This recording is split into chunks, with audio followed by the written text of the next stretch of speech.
Hujan, tenggorokan gak nyaman? Bantu legakan dengan Strepsils, hanya dalam 60 detik.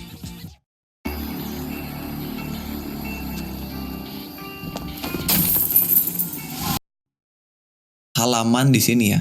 Ada 9 menu yang bisa kalian klik, dan ini menurut saya cocok banget buat kalian yang pemula. Jadi silahkan ikutin aja tutorial yang ada di next. Tapi kalau misalnya pakai React seperti apa, teman-temannya, jadi itu mungkin pengantarnya sedikit keluh kesah saya. Teman-teman ngikutin tutorial di channel BPU, pasti kita akan bahas dulu mengenai ketika kita mau belajar sesuatu, sebuah teknologi, framework, library, atau apapun, pertama-tama pasti kita akan belajar dulu mengenai apa dan kenapanya dulu ya. Jadi sebenarnya apa itu React dan kenapa sih kita harus pakai React. Jadi sabar dulu buat yang pengen bikin aplikasi pakai React, kita bahas definisinya dulu ya. Oke, sekarang kita lihat apa itu React. Jadi kalau tadi teman-teman baca di website NXJS, itu katanya React adalah sebuah library, ya library JavaScript untuk membuat antar muka pengguna atau UI, user interface ya, user interface itu antar muka pengguna yang interaktif. Teman-teman pelajari keyword-keyword yang ada di kalimatnya. Nah, sedangkan antar muka pengguna itu adalah elemen-elemen pada layar yang kalian bisa lihat dan kalian interaksikan. Ya, bisa diklik, bisa digeser, bisa di-scroll, bisa kalian input sesuatu. Ya, jadi pokoknya yang bisa kalian lihat dan interaksikan itu adalah user interface atau antar muka pengguna. Nah, terus berikutnya kenapa sih React disebut library? Kenapa bukan disebut framework? Nah, ini katanya. Dia disebut library karena React itu menyediakan fungsi-fungsi untuk membangun UI. Jadi dalamnya kita bisa pakai fungsi-fungsinya, tapi terserah kita sebagai developer mau pakai fungsi yang mana. Jadi nggak ada aturan khusus, harus bikinnya sesuai urutannya seperti ini. Nggak ada aturan khusus, kalian harus bikin struktur foldernya seperti apa, arsitekturnya seperti apa. Ada best practice-nya, tapi secara umum diserahkan atau dibebaskan ke para developernya. Kenapa? Karena React itu disebut sebagai library yang unopinionated. Jadi silakan aja bebas para penggunanya untuk beropini atau menggunakan caranya masing-masing gitu. Beda dengan framework, banyak framework yang udah diatur dari mulai instalasinya, struktur foldernya udah dibikinin, konfigurasinya udah dikasih tahu, tinggal kita edit-edit ya seperti itu. Jadi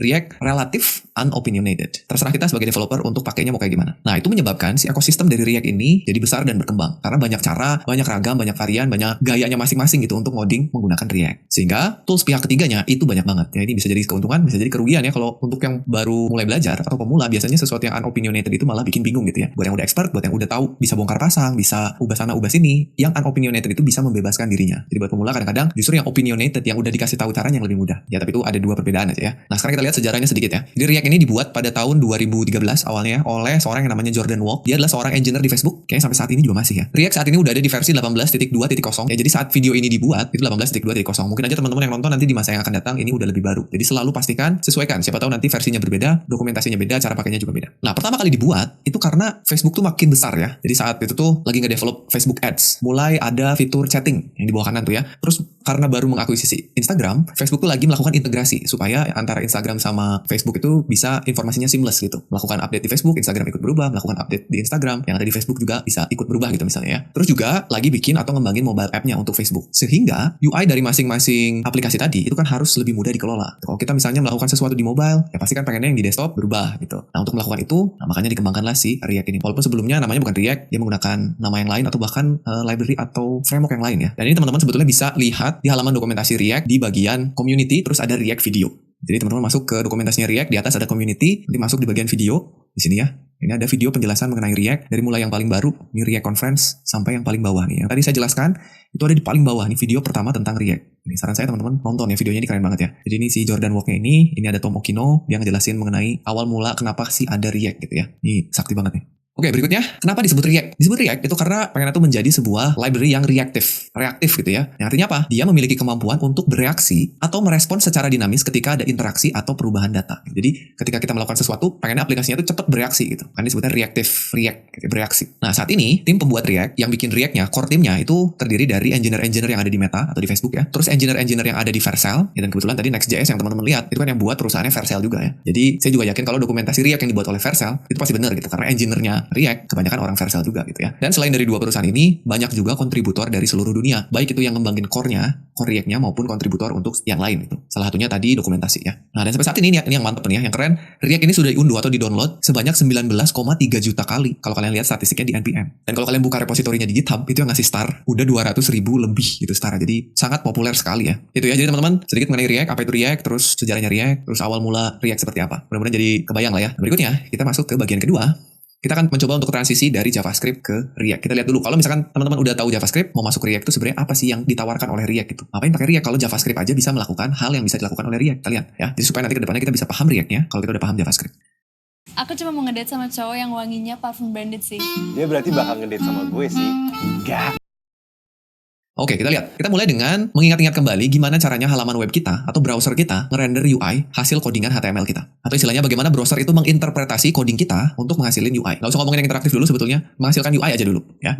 Nih, jadi saat kalian ngoding dengan kode yang ada di sebelah kiri, ini contohnya kan kita kalau ngoding web tuh pasti punya struktur seperti ini ya. Ada HTML, ada body, di dalamnya kita bisa bikin ada div-nya. Terus kalau mau bikin judul halaman pakai heading, kalau mau bikin list pakai UL atau OL, dalamnya ada LI. Jadi ini yang kita ketikkan di kode editor kita, ya begitu kita save dan kita buka di browser. Nah, sebetulnya yang terjadi adalah browser akan membuat sesuatu yang disebut dengan DOM. Ya, pasti udah tahu kan? Dokumen Object Model. Jadi dia akan memodelkan struktur coding yang sebelah kiri menjadi ilustrasinya adalah sebuah DOM tree, pohon DOM. Ya kenapa disebut pohon DOM? Karena ada hierarkinya. Sama seperti hierarki susunan atau silsilah keluarga gitu ya. Ada parent, ada child. Kalau anaknya banyak ada children. Kalau parentnya parent kita sebut grandparent. Kalau sejajar kita sebut dengan siblings atau saudara atau adik kakak lah ya, siblings gitu. Nah, jadi sebetulnya direpresentasikan sama browser sebagai DOM tree seperti ini. Jadi ada coding kalian ada DOM tree. Nah, terus berikutnya, DOM itu apa? DOM itu adalah representasi objek. Kalau tadi kan visualnya ya, pohonnya itu visual. Sebenarnya di belakang layar bentuknya DOM itu dia adalah objek. Visual kan supaya kita gampang lihat dan mahamin aja ya. Sebenarnya DOM itu dia objek. Dari HTML tadinya coding diubah jadi objek. Jadi yang tadinya tree seperti ini bisalah tampil di UI-nya atau di browsernya jadinya seperti ini. Jadi dari source code diterjemahkan dulu jadi DOM, baru tampillah di UI-nya. Itu representasinya ya. Sesimpel apapun kalian nulisin coding HTML-nya. Dan kalau misalkan teman-teman masih bingung mengenai DOM itu apa, terus cara nyeleksi DOM seperti apa, cara nelusurin DOM seperti apa, sampai manipulasi DOM seperti apa, teman-teman bisa kunjungin aja playlist belajar dokumen object model yang ada di channel WPU ini. Saya udah buatkan cukup lengkap, ada beberapa belas video ya yang bisa kalian ikutin, mulai dari teori DOM tree, bagaimana cara menyeleksi elemen pada DOM, sampai DOM manipulasi ya. Nah, sebenarnya manipulasi DOM itu apa? Jadi kita bisa mengubah tampilan atau mengubah UI yang ada di dalam halaman kita berdasarkan codingan HTML-nya. Ya, jadi kita bisa menambah, mengubah, atau menghapus titik-titik pada DOM tree tadi, tapi nggak lewat codingan. Kita bisa memanipulasinya pakai JavaScript. Nih contoh nih, misalnya kita punya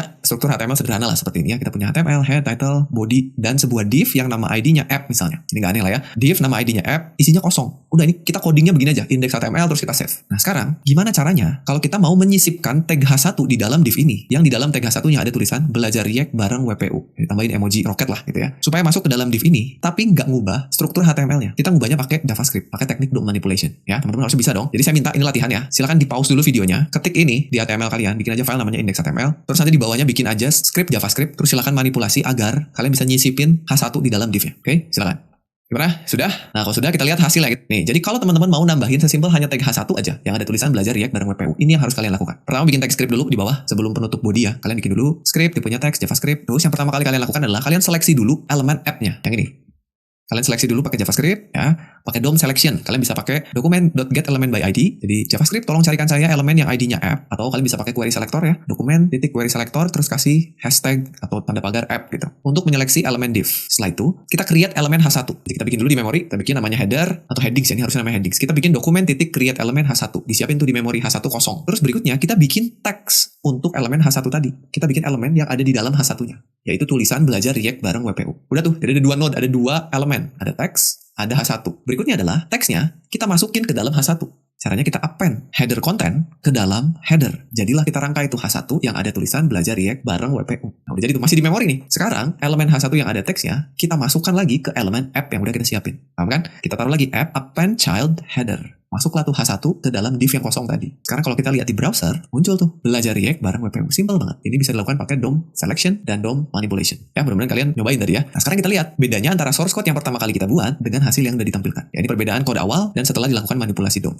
Nih, kalau teman-teman klik kanan lalu view page source, yang teman-teman lihat adalah codingan awal. Ada coding div app yang kosong, lalu ada script buat manipulasi DOM-nya. Di sini H1-nya nggak ada, karena H1-nya dibikin pakai JavaScript kan. Nah, tapi kalau teman-teman klik kanan lalu pilih inspect, tampilnya begini. Lihat codingannya beda. Yang di sebelah kiri nggak ada H1-nya, tapi di sebelah kanan ada H1-nya. Jadi kalau teman-teman buka webnya pakai inspect, lalu klik tab elemen, ini adalah representasi dari DOM setelah kita lakukan manipulasi pakai JavaScript. Gitu ya. Jadi inilah yang dilakukan ketika kita mau memanipulasi website pakai JavaScript. Oke, harusnya sih nggak ada yang aneh ya. Jadi manipulasi DOM menggunakan JavaScript. Yang pertama, HTML yang kalian tulis itu merepresentasikan konten halaman awalnya. Jadi codingan awal tuh merepresentasikan konten halaman awalnya. Nah, DOM itu merepresentasikan konten halaman yang telah diupdate atau yang udah diperbaharui menggunakan JavaScript tadi. Nah, kalau kalian mengubah DOM menggunakan JavaScript polos atau istilahnya vanilla JavaScript, nggak pakai framework, nggak pakai library apapun, emang kelihatannya sakti ya. Kita bisa nambahin satu elemen kayak tadi ya, nambahin H1, kita mau nambahin paragraf, kita mau bikin supaya elemennya bisa diklik pakai JavaScript, bisa dan kelihatannya keren gitu ya. Tapi nulisnya ribet teman-teman. Mungkin tadi nggak kelihatan karena kita nambahinnya cuma satu elemen H1 doang gitu ya. Tapi bayangin ketika kalian mau bikin halaman yang utuh, bikin button, bikin card, bikin navbar, bikin slider gitu, tapi pakai JavaScript, kalian nggak tulis manual tuh si HTML-nya. Semakin banyak yang harus kalian buat pakai JavaScript, pasti makin ribet karena harus diseleksi, harus di-create elemennya, dimasukin ke dalam elemennya, ribet gitu ya lama-lama. Yang tadi kalian coba itu itu kan ditulis manual buat nambahin satu buah H1. Buat nambahin H1 aja kalian nulisnya begini. Bikin dulu elemennya, bikin teksnya, masukin teks ke elemen, masukin elemen ke wadahnya gitu ya. Bayangin kalau kalian punya paragraf, bayangin kalau kalian punya list item, ada berapa create elemen yang harus ditulis gitu. Jadi semakin banyak, kalau pakai teknik yang tadi, pakai JavaScript polos, pakai vanilla ya, waktu yang kalian butuhin pasti banyak kan. Lama gitu ya. Nanti kita sebagai developer tuh bakalan ngabisin waktu buat nulisin bagaimana sesuatu akan dilakukan. Kayak tadi kan satu-satu tuh, bikin elemen, masukin elemen, simpen elemennya ke div, baru tampilin. Jadi kita capek gitu, nulisin satu-satu, gimana. Nah, alangkah lebih baik, enaknya gitu ya, kita bisa nulisin apa yang harus dilakukan, bukan gimana caranya, tapi bikinin saya tombol, bikinin saya heading, enaknya kan gitu ya. Dan biarkan komputer yang mikirin langkah-langkahnya gitu. Kan enaknya gitu, daripada kita nulisin satu-satu, mending kalian kasih tahu aja, bikin heading. Udah nanti yang ngerangkai, bikin elemen, masukin ke sini, itu pengennya sih biarin si komputernya gitu. Nah, hal ini apa dan bagaimana ini ada istilahnya teman-teman. Ada yang disebut dengan imperatif atau deklaratif programming. Yang kita lakukan di JavaScript tadi, yang polos itu disebut dengan imperatif ya. Sedangkan yang ingin kita lakukan itu disebut dengan deklaratif. Ya, atau supaya lebih jelas kita bahas sedikit ya. Imperatif dan deklaratif programming. Jadi imperatif programming itu nulisin langkah demi langkah bagaimana sesuatu harus dilakukan. Bikin elemen, masukin kemana gitu ya, satu-satu gitu. Sedangkan deklaratif menuliskan apa yang pengen dihasilkan. Bikinin saya tombol, bikinin saya heading, ya, bikinin saya card, bikinin saya navbar. Itu deklaratif, mendeklarasikan. Atau istilahnya gini deh, kalau imperatif programming itu seperti kalau kalian ke restoran, pengen pizza gitu ya. Tapi kalian nggak bilang pengen pizza, nggak, saya pengen pepperoni pizza gitu ya. Tapi nggak, kalian datengin kokinya, terus kalian bilang satu-satu, Pak Koki, tolong bikin adonan, terus ratain adonannya, terus masukin toppingnya, terus masukin ke oven dengan suhu sekian, tungguin. Nah, kalian kalau nyuruh-nyuruh gitu ke kokinya di restoran, diusir pasti. Makanya nggak gitu, kalian datang ke restoran, kalian pesan aja, mau bikin apa. Dan kayaknya kalian nggak terlalu peduli gitu langkah-langkah yang dilakukan oleh si kokinya. Yang penting makanannya datang, dimakan enak. Itu namanya deklaratif programming. Nah, kenapa saya jelasin imperatif dan deklaratif? Karena React itu merupakan UI library yang deklaratif. Nah, dari sini aja, dari satu kalimat ini aja, harusnya kalian udah bisa setidaknya memahami bahwa, oh, React ini membuat sesuatu yang tadinya imperatif, yang harus kita tulis satu-satu tadi, bisa jadi deklaratif gitu. Itu aja harusnya udah bikin kita senang gitu. Oh, berarti mempermudah nih. Ya, jadi itu sedikit penjelasan mengenai apa yang React ingin lakukan gitu. I knew I was underwater. I just didn't realize I was this underwater. If you're stressed about your paper. Nah, berikutnya yang seru nih, kita masuk ke bagian ketiga, yaitu kita akan mulai bekerja dengan React. Nah, di sini kita akan coba bikin aplikasi yang sangat sederhana ya, menggunakan React. Nah, jadi buat kalian yang nggak sabar pengen ngoding React, sekarang lah saatnya ya. Mari kita mulai React-nya, kita baca dulu penjelasannya dikit. Yang pertama nih, kalau kita mau menggunakan React, kita butuh 2 script React yang kita panggil lewat sebuah CDN atau Content Delivery Network. Jadi kita bisa menjalankan React-nya dengan memanggil library React-nya di dalam script kita. Ini bukan cara yang disarankan, tapi ini cocok banget buat kalian yang masih pemula dan baru pakai React. Jadi kita nggak perlu mikirin dulu gimana cara compile React-nya atau melakukan bundling pada React-nya, menggunakan sistem modulnya React. Nggak perlu, kita bisa jalanin lewat file HTML yang sangat sederhana ya. Nanti kita lihat gimana caranya. Nah, tadi katanya ada 2 script, apa aja? Yang pertama adalah kita panggil React-nya itu sendiri sebagai library utamanya. Terus di bawahnya kita panggil package yang namanya React DOM supaya kita bisa menggunakan metode untuk manipulasi DOM-nya. Yang mempermudah kita kalau mau nambah elemen, ngapus elemen, ngubah elemen dan seterusnya. Ya, jadi ada 2. Kalian nulisnya begini, misalkan kalian punya indeks HTML, kasih aja struktur dasar ya, kasih div kosong sebagai tempat penampungannya tadi. Kalau tadi kan pakai JavaScript, kita lihat divnya kita kasih ID app. Nah, kalau sekarang React ngasih namanya ganti ya. Kalau React sebelumnya, React 17 itu ID-nya app, tapi di React 18 dia ganti ID-nya jadi root. Nah, kenapa? Nanti kita lihat ya. Tapi yang pasti nih, yang tadi saya bilang React-nya manggil 2 script tuh ini. Jadi ada script React-nya, React 18 dari sini, dan juga React DOM dari sini. Nanti dalamnya kita tinggal buat nyiapinnya. Sebenarnya buat nyiapinnya kalian bikin JavaScript yang memanggil si root ini sebagai container. Atau kalau misalkan teman-teman nggak mau ngetikin ini, males pak ngetik gitu ya, kita kunjungin dokumentasinya React. Silakan datang ke dokumentasinya React, terus klik learn, terus kita ke installation supaya dapetin filenya ya. Kalian scroll ke bawah, ada di sini try React locally. Nah, ini kalian bisa download aja nih di sini. Jadi kalau kalian klik, nanti kalian akan diarahkan ke sebuah script yang ada script React-nya. Ya, yuk kita siapin. Buka kode editornya. Di sini saya bakalan pakai Visual Studio Code. Oh ya, tapi sebelumnya tolong siapin dulu folder ya, teman-teman ya. Saya udah nyiapin foldernya di desktop. Saya kasih nama foldernya belajar React seperti ini. Supaya nanti kita bisa nyimpen filenya di dalam. Ya, kalau sudah, silahkan buka VS Code-nya. Ini dia, dibuka VS Code-nya. Terus kita maximize dulu, kita ke file, open folder yang tadi yang ada di desktop. Ini ya, kita select folder. Nah, sekarang kita bikin file namanya index.html. Oke, kalian boleh copyin semua script yang tadi dari dokumentasi React-nya, tapi kita akan copyin dikit-dikit supaya nanti kita paham maksud dari masing-masing barisnya apa. Oke, jadi teman-teman boleh ketik aja tanda seru tab di sini. Ini supaya simple, kita metanya hapus dulu aja ya. Kita metanya hapus dulu. Sini kita kasih belajar React. Terus di bodinya tadi kita bikin sebuah div yang ID-nya root. Oke. Terus di bawah sini kita punya script yang tipenya text / JavaScript yang di dalamnya kita panggil apa tadi const lalu apa container dokumen titik get element by ID. Sebenarnya mau pakai query selector juga bisa. JavaScript tarikan saya elemen yang ID-nya root. Oke. Nah ya, tinggal kita kopikan link ke React-nya. Kita buka lagi tadi dokumentasinya, kita copy 2 baris ini, script-nya aja. Ya, kalian bisa lihat lengkapnya ada di sini ya, cuman anggap aja kita nggak paham gitu ya apa yang ada di dalamnya. Maka kita akan ikuti yang ada di tutorial Next.js-nya. Kita kopikan 2 ini dulu. Kembali ke sini, kita simpan di bagian head. Sudah ya, jadi kita udah manggil 2 script React. Save dulu, jangan dulu dijalanin, kita balik dulu ke slide-nya. Oke, udah ya, 2 ini sudah. Berikutnya, kita siapin aplikasi kita. Kita tadi udah bikin div yang nama kelasnya root. Itu akan kita jadikan sebagai wadah dari aplikasi kita. Ya. Nah ini untuk menyiapkan aplikasi React, kita butuh metode yang namanya React DOM. Create root. Nah metode ini diambil dari package React DOM yang udah kita panggil tadi. Kalau kalian nggak panggil yang baris 2-nya, ini nggak akan jalan. Ya, metode tadi kita akan gunakan sebagai wadah dari aplikasinya. Jadi React tuh pengen tahu dulu root aplikasinya mana nih. Setelah itu kita butuh sebuah metode yang namanya render buat nampilin elemen yang kita mau. Dalam hal ini elemen H1. Ya supaya kasusnya sama dengan kasus waktu kita bikin pakai HTML polos tadi ya. Oke, jadi nulisnya gini, kita butuh variabel namanya root, sebenarnya namanya bebas aja ya. Terus kita panggil React DOM create root dari elemen yang udah kita tentukan tadi. Kebetulan tadi kan elemennya namanya div dengan ID root, kita simpan ke kontainer, masukin ke dalam create root, baru kita panggil root.render buat nampilin elemen yang mau kita tampilin. Nih, dari sini harusnya teman-teman udah bisa lihat, buat nampilin ya kita cukup 1 baris. Kalau pakai JavaScript tadi kita butuh 5 sampai 6 baris. Ya, kita coba dulu. Kalian mau ketik manual ini boleh, silahkan disalin, atau mau balik lagi kita copy dari script yang kita download juga bisa. Ya, balik ke sini, kita ambil aja ini nih. Ambil, cuma kan di sini tulisannya my app ya. Nah, ini disebutnya komponen, kita masih akan bahasnya nanti ya. Kita copy dulu aja. Kita simpan di bawah sini. Nah, rendernya kan kita nggak mau my app. Ini apa? Kita belum belajar nih. Kita bikin manual aja. Kita pakai H1, kita tulis H1 dulu ya. Terus misalnya kita tadi mau tulisannya apa? Belajar React bareng WPU atau bareng Padika. Gitu. Kita munculin roketnya. Pencet kalau kalian pakai Windows, pencet Windows titik. Terus cari aja roket. Nah, ini ya supaya muncul. Sudah, nampilinnya cukup 1 baris. Nah, buat ngejalaninnya, teman-teman bisa kalau pakai VS Code, klik kanan, terus open with live server. Kalau misalkan nggak ada, Pak, saya kok nggak ada live servernya? Install dulu. Klik tombol extension di sebelah kiri, terus cari aja live server. Ini sebuah extension buat menampilkan web menggunakan local servernya. Nih, silahkan di-install. Kalau sudah, nanti kalau diminta restart VS Code-nya, restart aja. Tapi kalau nggak, ya nggak usah. Udah, balik lagi, kita tutup sidebar-nya. Klik kanan, open with live server. Nah, tampilnya kosong gini teman-teman. Mana H1-nya? Kalau kosong, tampil atau nggak tampil apa-apa, itu kemungkinan ada error. Nah, mari kita lihat errornya di mana ya. Caranya kalian klik kanan, terus inspect, terus kalian ke console.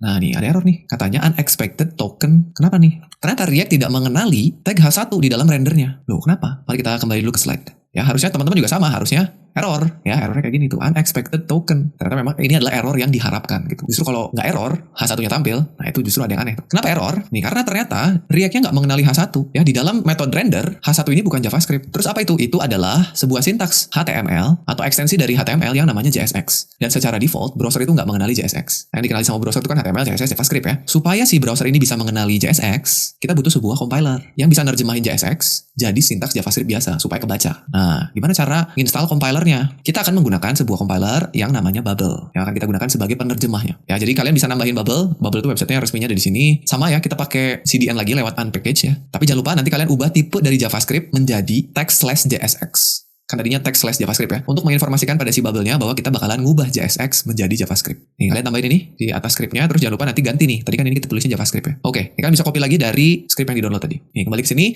harusnya bubble-nya ada di sini ya. Oh, ini disimpannya di head ya. Jadi boleh aja mau disimpan di head boleh. Kita kembali ke codingnya, kita simpan di head di sini. Kalau di slide saya disimpannya di bawah sini, ya nggak apa-apa juga sama aja. Terus jangan lupa ganti ini, bisa jadi JSX atau bisa jadi bubble sama aja. Ya, kalau teman-teman ganti jadi bubble, nanti tulisan di sininya tetap warna-warni. Oke, sekarang kita lihat lagi. Nah, sekarang errornya udah nggak ada, tulisannya udah tampil. Tuh ya, mantap ya. Sama nggak teman-teman? Jadi, saya ucapkan selamat buat kalian karena itu adalah aplikasi React pertama kalian. Ya, harusnya sekarang semuanya udah berhasil nampilin web seperti ini. Nah, dan sekarang kita akan lihat, kita akan bandingin ya, script vanilla JavaScript dan script React yang udah kita buat. Nih, ini JavaScript buat nampilin H1 yang tulisannya belajar React bareng WPU tadi, sedangkan React seperti ini. Nah, mungkin teman-teman bilang, Pak, cuma beda 2 baris, Pak. Nggak apa-apa lah pakai JavaScript. Ya memang, kalau elemennya cuma 1, bedanya 2 baris. Tapi bayangin kalau misalnya kalian bikin elemennya ada 5, 10, 20, akan menduplikat berapa baris ini? Kalau di React, nambahnya nggak akan terlalu banyak. Tapi kalau pakai vanilla, nambahnya bisa berkali-kali lipat. Ya, jadi menggunakan React itu bisa mempermudah atau mempersingkat manipulasi DOM kita. Mantap ya. Sekarang sebelum lanjut, kita bahas dulu dikit mengenai JSX kali ya. Apa sih sebenarnya JSX itu, Pak? Apa bedanya sama HTML? Nah, kita lihat ya. Jadi JSX itu adalah sebuah ekstensi sintaks untuk JavaScript yang biasanya dipakai untuk deskripsiin UI yang sintaksnya kayak HTML. Jadi sebenarnya kita tulis di dalam metode render tadi itu JavaScript. Ya, nanti kalian bisa lihat tuh gimana caranya JSX bisa keluar masuk JavaScript dengan mudah. Tapi sebenarnya itu JavaScript yang bisa nulisin sintaks kayak HTML, mirip HTML. Nah, meskipun ada cara lain untuk bikin komponen tuh ya istilahnya elemen HTML-nya gitu ya. Ada cara lain, tapi kebanyakan developer React itu pakai JSX untuk bikin komponennya. Jadi kita ikutin aja ya, kita pakai JSX saja. Sintaks JSX ini kelihatannya kayak HTML, tapi dia lebih strict. Nah, strict kayak gimana nanti kita lihat ya. Dan dia juga bisa nampilin informasi yang dinamis. Beda seperti HTML yang statis. Nah, untuk nulisnya kita harus ingat 3 aturan JSX. Jadi JSX itu punya 3 aturan penting yang harus kita ingat-ingat. Apa aja? Kita bahas satu-satu. Aturannya ada di sini ya. Kalau teman-teman mau lihat dengan lebih detail, ada di dokumentasi React-nya. Yang pertama, JSX ini pada saat kita render harus selalu mengembalikan 1 buah elemen. Gak boleh lebih dari 1. Nah, tapi kan kalau kita bikin komponen elemennya banyak, Pak. Misalnya bikin card, kan dalamnya ada tulisan, ada gambar, ada tombol. Gimana bikinnya? Kita lihat. Yang kita udah coba, itu kan pada saat kita ngerender kita nampilin cuma 1 elemen ya. Elemen H1 satu yang ada tulisannya. Ini nggak masalah, karena cuma satu elemen. Jadi aman, tadi tampil dengan normal. Udah tampil. Sekarang gimana kalau gini? Pada saat kita nge-render, di dalamnya ada 3 elemen. Nah, kalau kalian tulis begini, error pasti. Karena metode rendernya tidak mengembalikan satu elemen, malah 3 elemen. Kalau kalian pengen bikin ini menjadi satu komponen, yang harus kalian lakukan adalah membungkus 3 elemen ini ke dalam satu elemen lagi. Karena kalau ini dijalanin, ini pasti error. Tuh ya. Jadi kalau misalkan ada elemen JSX yang sejajar gitu, yang bersebelahan, maka dia harus dibungkus dengan tag pembungkusnya. Nah, apakah yang Anda maksud adalah JSX fragment? Jadi JSX fragment itu adalah banyak elemen yang mau kita jadikan satu, tapi tanpa bikin elemen baru. Sebenarnya kalian bisa bungkus ini pakai div, tapi nanti divnya jadi elemen sendiri. Kalau kalian gak mau, kalian bisa bungkus pakai tag kosong kayak gini. Pokoknya, metode rendernya harus ngembaliin satu elemen. Ya, maka ini akan normal. Dengan asumsi kalian udah punya gambarnya. Ya, itu yang pertama. Jadi harus ngembaliin satu elemen. Ingat-ingat. Yang kedua, kalian harus selalu tutup semua tagnya. Nah, ini yang saya bilang tadi salah satu karakteristik JSX yang strict. Kalau HTML itu nggak semua elemennya kita butuh tutup tagnya, teman-teman. Kayak misalkan kalian bikin tag UL terus di dalamnya ada LI-nya. Kan LI itu punya buka LI sama tutup LI ya. Kalau kalian hilangin tutupnya, jadi LI buka tulisan nggak ada tutupnya itu boleh. Sama HTML-nya boleh aja. Tapi kalau JSX wajib ditutup. Gitu. Contohnya kayak gini. Ya, tadi semua udah benar, H1-nya ada tutupnya. Bahkan kalau ada tag yang nggak punya pasangan, yang nggak punya penutup, tag tersebut harus self-closing. Jadi ini harus ditutup nih. Padahal kalau HTML nggak ada tutupnya begini, nggak masalah. Kan kalau tag pembuka, tag penutup tuh oke lah ya. Biasanya juga kalian lakukan. Bahkan kalau di VS Code udah ditutupin manual. Tapi kalau kalian lupa, misalnya nggak pakai tutup, kayak gini, error dia. Unterminated JSX content. Jadi dia anggapnya si JSX-nya nggak selesai. Itu yang kedua, selalu tutup semua tag-nya. Ingat-ingat. Yang ketiga, kalau ada atributnya, kalian gunakan camel case. Hampir untuk semuanya. Ini contohnya. Kalau misalnya kalian punya metode yang namanya onClick, ya kan kalau di HTML tuh nulis onClick boleh aja. C-nya kecil, tetap jalan. Tapi kalau di JSX, harus huruf besar. Nah, ada beberapa atribut yang berubah nama. Contohnya kelas. Kalau di HTML kita mau ngasih kelas ke sebuah elemen, cukup tulis kelas huruf kecil semua, selesai. Tapi kebetulan di JSX kelas itu udah dipesan namanya. Jadi tulisan kelas di sini beda. Nanti dia bentrok sama kelasnya JavaScript. Makanya kalau kalian mau ngasih kelas di HTML di komponen kalian, ganti jadi class name, huruf N-nya jadi besar. Itu contohnya ya. Jadi kalau kita udah masuk belajar JSX dengan lebih dalam, kita bakalan tahu atribut-atribut apa aja yang bisa kita pakai. Terus kalau berubahnya jadi gimana? Oke, itu 3 aturannya dan ini kalau kita jalanin tampil alert seperti biasa ya. Kalian boleh coba, tinggal tadi di pause aja videonya terus disalin. Ya, jadi itu sekilas mengenai cara pakai React yang sangat sederhana, teman-teman. Berikutnya, kita masuk ke topik yang saya sebut dengan prerequisite. Nah, ini biasanya selalu saya sampaikan ketika kita memulai sebuah seri baru, ya, di mana kita harus tahu dulu nih, apa aja yang harus kita siapin kalau kita mau belajar React. Baik itu dari sisi pengetahuannya atau dari sisi softwarenya. Ya, kita lihat satu-satu. Yang pertama, materi apa yang harus kalian kuasai terlebih dahulu. Jadi jangan main loncat aja ke React kalau materi-materi ini belum kalian pahami ya. Yang pertama jelas HTML dan CSS. Itu karena harusnya kalian udah bisa bikin website yang bagus dulu pakai HTML CSS. Baru habis itu kalian belajar JavaScript, fundamentals. Ya, ini harus nggak bisa dilewat ya. Kalian harus tahu mengenai variabel, tipe data, pengulangan, pengkondisian, objek, function, array. Harus ngerti dulu. Baru kalian belajar DOM. Ya, karena jelas kalau misalnya kalian pakai React tanpa ngerti DOM, kalian nggak akan ngerti manfaat React itu apa. Jadi cuma pakai-pakai aja. Tapi kalau kalian udah pernah bikin sebuah aplikasi JavaScript pakai DOM manipulation yang polos gitu ya, JavaScript polos, pasti kerasa begitu pakai sebuah framework atau library. Oh, ternyata ini berusaha untuk menyelesaikan problem apa, gitu ya. Berikutnya kalian harus paham juga mengenai teknik-teknik pemrograman di modern JavaScript atau ES6. Apa aja nanti kita lihat ya. Terus kalian harus paham juga mengenai command line interface dan juga Git. Karena nanti kedepannya kalian akan sering banget menggunakan CLI atau terminal, entah itu buat download package, ambil dari GitHub repository orang. Jadi harus benar-benar paham gimana caranya menggunakan Git dan juga menggunakan terminal ya atau CLI. Kalau kalian install Git di komputernya, biasanya itu udah ada yang namanya Git Bash, atau kalau yang pakai Windows ada PowerShell, atau kalau yang pakai Linux sama macOS juga pasti ada terminalnya. Silahkan pahami perintah-perintah dasar yang biasanya dipakai di terminal ya. Terus kalian juga harus belajar mengenai package manager, karena kedepannya React itu nggak dipakai dengan cara yang kita pakai tadi. Kita harus pakai misalnya npm, module bundler, builder, dan masih banyak lagi. Dan untuk memahami itu kalian butuh paham juga mengenai Node.js. Jadi ini yang harus kalian kuasai dulu sebelum lanjut belajar React-nya. Jadi buat yang belum paham mengenai salah satu materi ini, sabar dulu, tahan dulu. Ya silakan mundur dulu aja belajar materi-materi ini. Karena jangan khawatir teman-teman untuk belajar materi-materi ini. Nah, terus tadi untuk modern JavaScript-nya, karena sebetulnya teknik-teknik di JavaScript modern ini banyak banget ya. Apa aja yang harus kalian pelajari? Yang pertama harus tahu mengenai variabel pada ES6. Tahu kapan waktunya kalian deklarasi variabel pakai let, kapan kalian pakai const. Ya, pokoknya jangan lagi pakai var. Berikutnya kalian tahu gimana cara bikin function, ya, tahu caranya bikin function expression dan juga function declaration. Dan kalian harus tahu juga yang namanya arrow functions beserta perilakunya. Kalian harus paham mengenai objek dan juga class beserta cara pakainya ya. Tahu gimana caranya instansiasi sebuah objek, tahu apa itu prototypal inheritance atau pewarisan pada JavaScript. Berikutnya kalian harus paham mengenai array dan metode-metode pada array. Dan pahami juga ada yang disebut dengan higher order function. Itu salah satunya adalah di metode-metode pada array seperti map, filter, reduce. Kita harus benar-benar paham ya. Tahu caranya di structuring, gimana caranya memecah objek menjadi variabel. Terus tahu bagaimana cara pakai template literals sehingga kalian dapat dengan mudah merangkai string yang ada variabel di dalamnya. Nggak perlu keluar masuk, nggak perlu konkatenasi. Pahami template literals. Dan juga pahami ternary operators. Karena di React ini sering banget dipakai. Ya, ternary operator string yang tanda tanya dan titik 2 untuk mengganti if else menjadi one liner atau satu baris. Dan terakhir kalian harus paham mengenai modul sistem pada JavaScript, gimana caranya import, export file kita atau metode kita menjadi sebuah modul. Ini yang harus kalian pelajari. Kalau misalkan ada yang masih belum paham, gak usah khawatir karena di channel ini saya sudah sediakan jalur belajar ya. Teman-teman bisa ikutin semua materi yang dibutuhin untuk belajar React. Ada semua, mulai dari HTML, CSS, JavaScript-nya bahkan ada 3 playlist ya. Ini kalau di total bisa sampai 70 video kali ya, silakan untuk yang JavaScript. Terus ada juga Git dan GitHub beserta belajar CLI ada di dalamnya dan belajar Node.js dan NPM ada juga di situ. Ya, jadi silakan itu dipelajari dulu ya. Jangan buru-buru pengen belajar React tapi fundamentalnya belum paham. Nah, berikutnya setup editornya. Untuk menggunakan atau membuat aplikasi pakai React tentu saja kita butuh editor ya atau kode editor. Kalian bisa pakai macam-macam, cuman yang akan kita gunakan di seri ini adalah VS Code yang harus kalian install linternya yaitu ESLint. Gitu. Coba cek extensionnya udah diinstal apa belum. Terus konfigurasinya udah dilakukan apa belum. Nanti kalau misalkan belum, teman-teman bisa cek di dokumentasi React-nya ada gimana cara konfigurasi linternya. Jangan lupa juga install extension untuk format kode kalian supaya gampang diaturnya, nggak perlu ngerapihin manual yang namanya Prettier. Dan kalian bisa install browser extension yang namanya React Developer Tools. Ini kayaknya ada untuk semua browser-browser populer. Dan setidaknya untuk browser yang saya pakai yaitu Google Chrome ini ada. Oke, itu jadi prerequisite untuk belajar React di seri kita kali ini.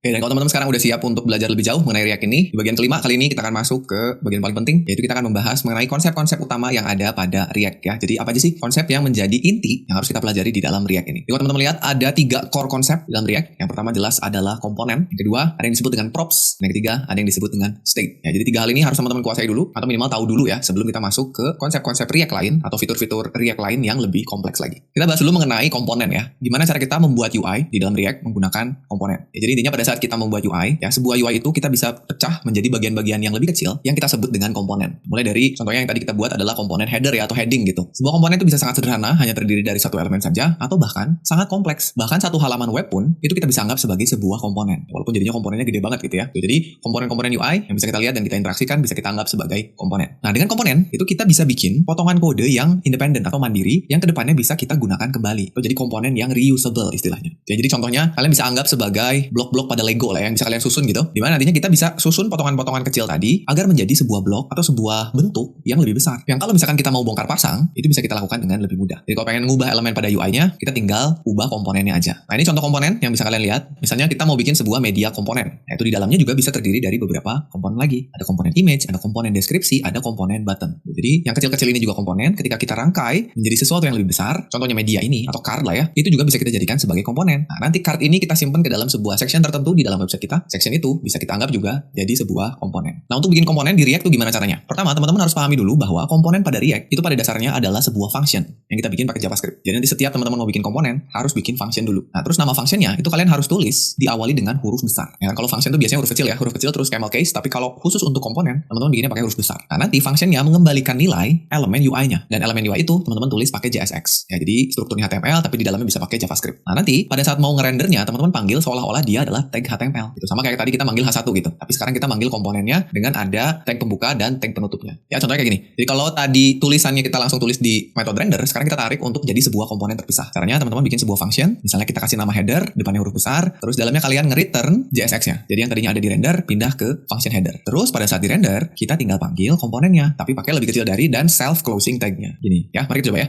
Kita balik ke codingnya lagi. Sekarang kita akan ubah agar komponen kita yang tadinya langsung ditulis di render jadi sebuah komponen terpisah. Ya, kita bikin functionnya di sini. Function huruf besar header misalnya. Nulisnya kayak function biasa, langsung return, kurung buka kurung tutup JSX-nya. Ini kita cut aja. Cut, masukin ke dalam, tinggal kita panggil header. Jangan lupa ditutup tag-nya, ya. Jadi ini caranya kalau mau pakai gaya komponen ya. Kita save dulu, kita lihat hasilnya. Tuh ya, sama aja. Sekarang kalau kita lihat, kita inspect elemennya ada di sini ya. Di belajar React bareng Padika dalam bentuk H1. Berikutnya, kita bisa bikin komponen yang bersarang. Jadi kita bisa bikin komponen berada di dalam komponen lain. Kita lihat, sebuah aplikasi itu biasanya di dalamnya terdapat banyak komponen. Jadi kayak tadi kita lihat media komponen, itu di dalamnya ada 3 komponen. Jadi dibentuk oleh komponen-komponen kecil lain di dalamnya. Kita bisa nyimpen komponen di dalam komponen lain. Contohnya nih, kita mau masukin komponen header yang udah kita buat tadi ke dalam komponen homepage. Jadi misalnya satu halaman penuh kita mau bikin dia jadi sebuah homepage yang di dalamnya kita bikin strukturnya. Misalkan ada header, ada main, ada footer gitu misalnya ya. Nah, tapi di sini kita mau bikin headernya dulu aja. Nah, caranya kita harus bikin function untuk setiap komponen yang mau kita buat. Caranya gini. Jadi tadi kita udah punya komponen header, sekarang kita punya komponen homepage. Yang di dalamnya, ingat kita harus mengembalikan sebuah elemen ya, ini turunan JSX yang di dalamnya ada header. Kalau mau pakai div gini boleh, atau kalau mau bikin sebagai fragment, nggak ada divnya juga boleh tadi ya. Jadi tag kosong. Nah, nanti pada saat render kita tinggal panggil komponen yang gedenya, yaitu homepage. Oke, kita coba lagi. Sekarang kita kembali ke codingnya. Sekarang di sini kita bikin function homepage. Oke, ingat huruf depannya huruf besar. terus biasanya dibikin sebagai camel case ya. Kalau ada kata berikutnya, huruf besar juga. Diam return, gini, ya kalian bisa bikin pakai fragment, jadi cukup begini aja, atau mau bikin pakai div juga boleh, ya atau biar rapi ini kita turunin aja lah, ya. Ini turunin, baru di dalamnya kita panggil si headernya. Gitu, jadi homepage memanggil header, homepage kita render di sini, homepage. Ya, kita save, kita lihat lagi hasilnya, kembali ke browser, aman ya. Kalau kita lihat inspect, harusnya sekarang dia ada di dalam root seperti ini. Baik teman-teman, sekarang setelah kita tahu bagaimana caranya bikin komponen bersarang, kita akan coba untuk menggunakan kembali komponen yang sudah pernah kita buat. Ya, karena tadi kan konsep komponen pada React itu salah satunya adalah reusable. Jadi kita cukup bikin satu komponen, kita bisa pakai berulang-ulang. Ya, caranya gimana? Kita akan lihat ya. Jadi kita bisa menggunakan komponen secara berulang-ulang dengan cara menuliskan tagnya kembali di dalam komponen lain atau saat kita render. Contohnya kayak gini. Jadi kalau misalnya di dalam komponen homepage kita mau manggil 2 kali komponen header, ya walaupun contoh kali ini agak aneh ya, tapi ini bisa. Maka nanti akan menghasilkan 2 komponen seperti ini tampilannya. Silakan kalau kalian mau coba nambahin komponennya jadi 2, jadi 3, bisa ya. Nah, tapi selain kita bisa menggunakan komponennya berulang-ulang, tentu saja kita juga pengen pada saat kita panggil komponennya lagi, informasi yang ada di dalamnya itu berbeda. Nah, ini perilaku dari komponen yang berikutnya, yaitu dinamis. Jadi selain reusable, dia juga dinamis. Ya, jadi gimana caranya nih kalau kita pengen menggunakan komponen yang sama, tapi informasinya beda. Ya, contoh sederhana di dalam komponen header kita, misalnya kita pengen nampilin tulisan yang berbeda. Nah, itu bisa kita lakukan dengan menggunakan yang namanya props. Ya, kita bahas dulu apa itu props. Jadi, di dalam HTML biasa, itu kan kita bisa pakai atribut untuk mengubah perilaku dari sebuah elemen. Ya, kita bisa kasih kelas, kita bisa kasih ID, kalau image kita bisa kasih source, src, kita bisa kasih style, dan masih banyak lagi ya. Dan itu menyebabkan perilaku dari setiap elemennya bisa berubah, meskipun elemennya sama, gitu. Contohnya nih, tadi ya seperti atribut src yang ada di dalam elemen image. Kita bisa mengubah sumber gambarnya. Jadi, kita bisa punya 5 tag image yang src-nya beda-beda. Tagnya sama, tapi gambarnya beda-beda gitu ya. Itu kalau di HTML. Nah, mirip seperti itu, kita juga bisa mengirimkan properti sebagai informasi buat sebuah komponen. Nah, React nyebutnya ini props. Ya, props itu nantinya bisa ditangkap sebagai sebuah objek saat komponen dibuat. Jadi pada saat kita bikin komponen, propsnya bisa dikirim, dan pada saat ditangkap, props itu bentuknya adalah objek. Nah, kita akan coba untuk menampilkan tulisan yang berbeda pada komponen header kita. Ya, misalnya gini, kita panggil komponen header 2 kali, tapi setiap komponennya punya props, ya kita sebutnya props author yang nilainya beda. Maka author ini nanti akan ditangkap atau dikirimkan ke parameter props yang bentuknya adalah objek. Sehingga bisa kita panggil nanti di dalam JSX-nya sebagai properti dari objeknya. Nulisnya kan gini ya, props.author. Nah, kalian bisa nyimpen propertinya ke dalam kurung kurawal. Nah, kurung kurawal di sini digunakan untuk masuk ke dalam script JavaScript pada saat kita lagi ada di JSX. Dan ini maka akan menghasilkan tampilan yang berbeda. Karena masing-masing punya props author yang beda. Kita coba ya. Balik ke coding kita. Sekarang kita panggil header-nya 2 kali. Ya, kalian bisa klik di sini, terus alt shift bawah.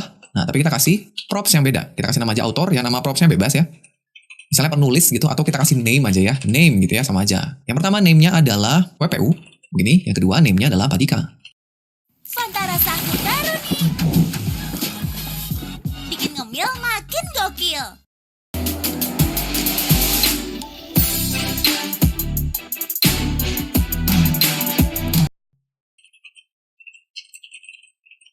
Begini. Nah, sekarang kita udah punya propsnya, akan dikirim ke komponen header. Tangkap di sini, props. Karena dia bentuknya objek, maka kita bisa ganti kurung kerawal untuk manggil JavaScript, panggil objeknya, lalu kita panggil name-nya, ya, gitu. Coba kita lihat hasilnya, save dulu, kita kembali ke browsernya. Nah, ini dia. Jadi udah ada yang atas WPU, yang bawah Pak Dika ya. Sip. Itu dia komponen yang sama, tapi propsnya beda. Simple aja. Oke. Berikutnya, kita bisa melakukan refactor pada props kita supaya nulisnya lebih rapi. Yang pertama, kita nggak perlu nulisin objeknya. Kita bisa pakai teknik destructuring supaya langsung manggil nama propsnya atau propertinya ya. Terus kita juga bisa menggunakan ternary operator ketika kita pengen bikin nilai default pada propsnya. Jadi misalnya kita pengen pada saat manggil sebuah komponen itu nggak pakai props, tapi ada nilai default yang dipakai. Tapi kalau kita kasih props, maka nilai dari props itu akan nimpa nilai defaultnya. Contohnya gini. Jadi kita panggil 2 kali sama seperti sebelumnya, tapi komponen yang pertama nggak pakai props nih. Harusnya kan error nih, tapi kita tangani di sini pakai ternary. Nah, tapi sebelumnya kita lihat dulu nih. Tadi kan kita ngambilnya pakai objek props ya. Sekarang kita nggak perlu panggil objeknya lagi, kita sudah langsung bisa ngambil propertinya menggunakan destructuring. Caranya pada saat nulis parameter kita kasih kurung kurawal supaya langsung masuk ke objeknya, ngambil propertinya. Jadi nggak perlu tulis props author atau props nama lagi, kita cukup langsung panggil nama propertinya dan di sini kita pakai ternary nih. Jika author ada isinya, maka pakai nilai author tersebut. Kalau nggak ada, kalau nilainya false, karena bilang kan ya, kasih nilai default WPU. Jadi karena yang pertama ini nggak ada, maka yang dipakai WPU. Tapi karena komponen header yang kedua ini punya props, maka timpalah WPU pakai isi dari propsnya. Ya, kita coba. Balik sini, ini kita hapus. Jadi name-nya nggak perlu. Sekarang kita pecah atau kita masuk ke dalam propsnya pakai destructuring. Cukup ambil name-nya. Sekarang di dalam sini nggak perlu lagi pakai nama objeknya. Kita bisa kasih ternary. Jika nilainya true, tampilkan name-nya. Jika nilainya false, tampilkan WPU.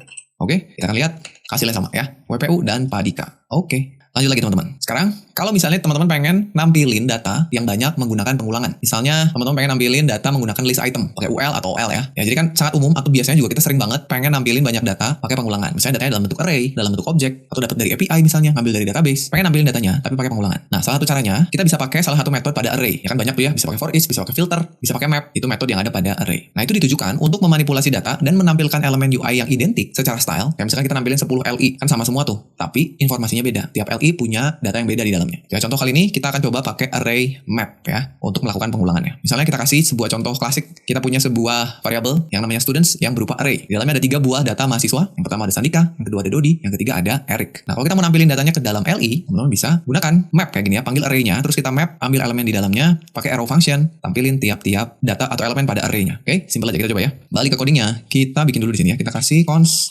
students, ada S-nya karena dia array-nya banyak isinya. Kita kasih Sandika, Dodi, dan Eric. Ya, buat yang suka ngikutin playlist pembelajaran di WPU pasti udah kenal lah ya, 3 orang ini. Sekarang, kita mau panggil nih header yang ini kita hapus saja. Sekarang di bawahnya kita mau bikin UL. Ya, kita bikin UL. Seperti ini. Di dalamnya kita mau looping LI-nya. Nah, loopingnya berarti kita kan butuh JavaScript ya. Kalau mau pakai JavaScript, kita buka dulu kurung kurawal. Lalu kita tulis students, titik, map. Lalu kita panggil arrow function. Ambil satu elemennya singularnya. Kan kalau students itu jamak ya, plural ya. Kita ambil singularnya, student. Arrow function. Nah, ini karena kita mau nampilin lagi JSX-nya, kita pakai kurung buka kurung tutup. Ini buat ganti-ganti mode dari JSX ke JavaScript. Kita buka LI, kita buka kurung kurawal karena kita mau tampilin studentnya. Kita tutup lagi, lalu sudah ya. Ini kita save. Sekarang kita lihat hasilnya.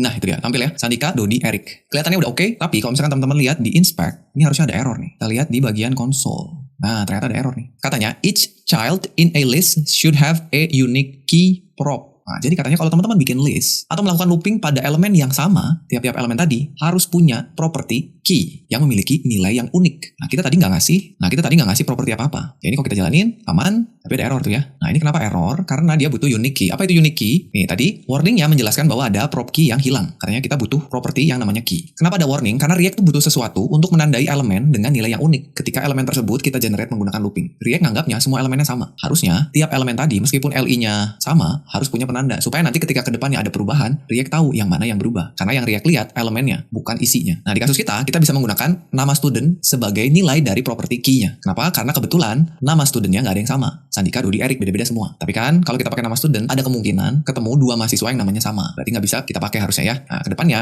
sebaiknya kalian gunakan nilai yang bisa dipastikan unik. Misalnya menggunakan unique ID. Tuh, jadi kalian bisa kasih gini, kasih property key yang nilainya sama dengan nilai student. Supaya problem tadi hilang ya. Kita coba. Balik lagi ke coding kita kasih property key yang nilainya student. Ini. Jadi sama antara key dan value-nya ya. Sekarang balik ke browsernya. Errornya hilang, tampilnya udah oke ya. Emang boleh sporing ini? FNMan 2-in-1 Spray Cologne baru dengan antibakterial plus fight odor, wanginya fenomenal and bring the good vibes. Semua pengen deket sama lo. Spray it now. FNMan 2-in-1 Spray Cologne, bring the good vibes. Frisian Flag dulu. Ini habis. Awalnya miris. Frisian Flag dari susu segar. Berikutnya, gimana kalau kita mau nambahin interaksi? Nah, kita bisa nambahin interaktivitas dengan yang namanya state. Nah, ini seru nih teman-teman. Jadi kita tahu bahwa banyak hal di halaman kita yang bisa berubah karena ada interaktivitas dari user. Ya, sesimpel user ngeklik tombol, inputin sesuatu di text field atau di kolom inputan, atau ngegerakin mouse. Itu adalah sebuah event yang bisa bikin keadaan berubah di halaman kita. Entah itu tampilannya, entah itu sebuah nilai, tulisan, ganti warna, ganti keadaan, dan seterusnya. Di dalam React, data yang berubah seiring waktu, itu kita sebut dengan state. Data yang berubah kalau ada yang kita lakukan, ya, atau seiring waktu, itu disebut dengan state. Nah, kita bisa nambahin state untuk komponen yang kita bikin, komponen yang manapun. Dan nilai dari state itu bisa kita ubah atau bisa berubah ketika kita butuhin. Nah, untuk nambahin interaktivitas pada elemen atau komponen kita, React tuh pakai state dan juga event handler. Misalkan on click, on key up, on mouse over, dan seterusnya. Ya, itu tadi state. Nah, di dalam React ada juga yang namanya state dan hooks, ya, atau hooks ya. Misalnya gini, kita akan membuat sebuah tombol biasa, yang kalau kita klik akan menambah jumlah angka sesuai dengan berapa kali tombol tersebut diklik. Jadi nanti di dalam tombolnya kita kasih angka 0. Kalau kita klik tombolnya sekali, angka 0 di dalam tombolnya ganti jadi 1. Klik lagi, nambah lagi. Klik lagi, nambah lagi. Ya, tampilannya kayak gini, kita bikin tombol misalkan ada like, terus dalam kurung angka. Udah berapa kali nih tombol like diklik gitu. Nah, React itu punya serangkaian function yang disebut dengan hooks. Jadi React tuh punya banyak hooks. Ya, kegunaannya macam-macam. Tapi yang jelas, hooks ini memungkinkan kita untuk nambahin logic pada komponen kita. Jadi, hooks apa bisa melakukan apa, hooks apa bisa melakukan apa. Salah satu hooks yang biasa dipakai, yang tujuannya untuk mengelola state adalah set state. Jadi ada sebuah hooks yang namanya set state. Satu dari banyak hooks yang React punya. Tugas dia adalah untuk mengelola state. Dimana set state ini ketika kita panggil, dia mengembalikan nilai berupa array. Ingat array ya, nilai di dalamnya bisa banyak. Dan nanti kita bisa akses isinya pakai destructuring. Set state mereturn array yang bisa kita ambil pakai destructuring. Elemen pertama pada array, hasil kembaliannya, itu adalah nilai dari state-nya. Apa yang mau kita kelola. Variabel nih, variabel yang mau kita kelola. Itu elemen pertama. Elemen keduanya, bentuknya function. Yang bertugas untuk mengubah nilai elemen pertama tadi. Yang satu nilainya, yang mungkin berubah-ubah. Yang satu fungsi untuk mengubah nilainya.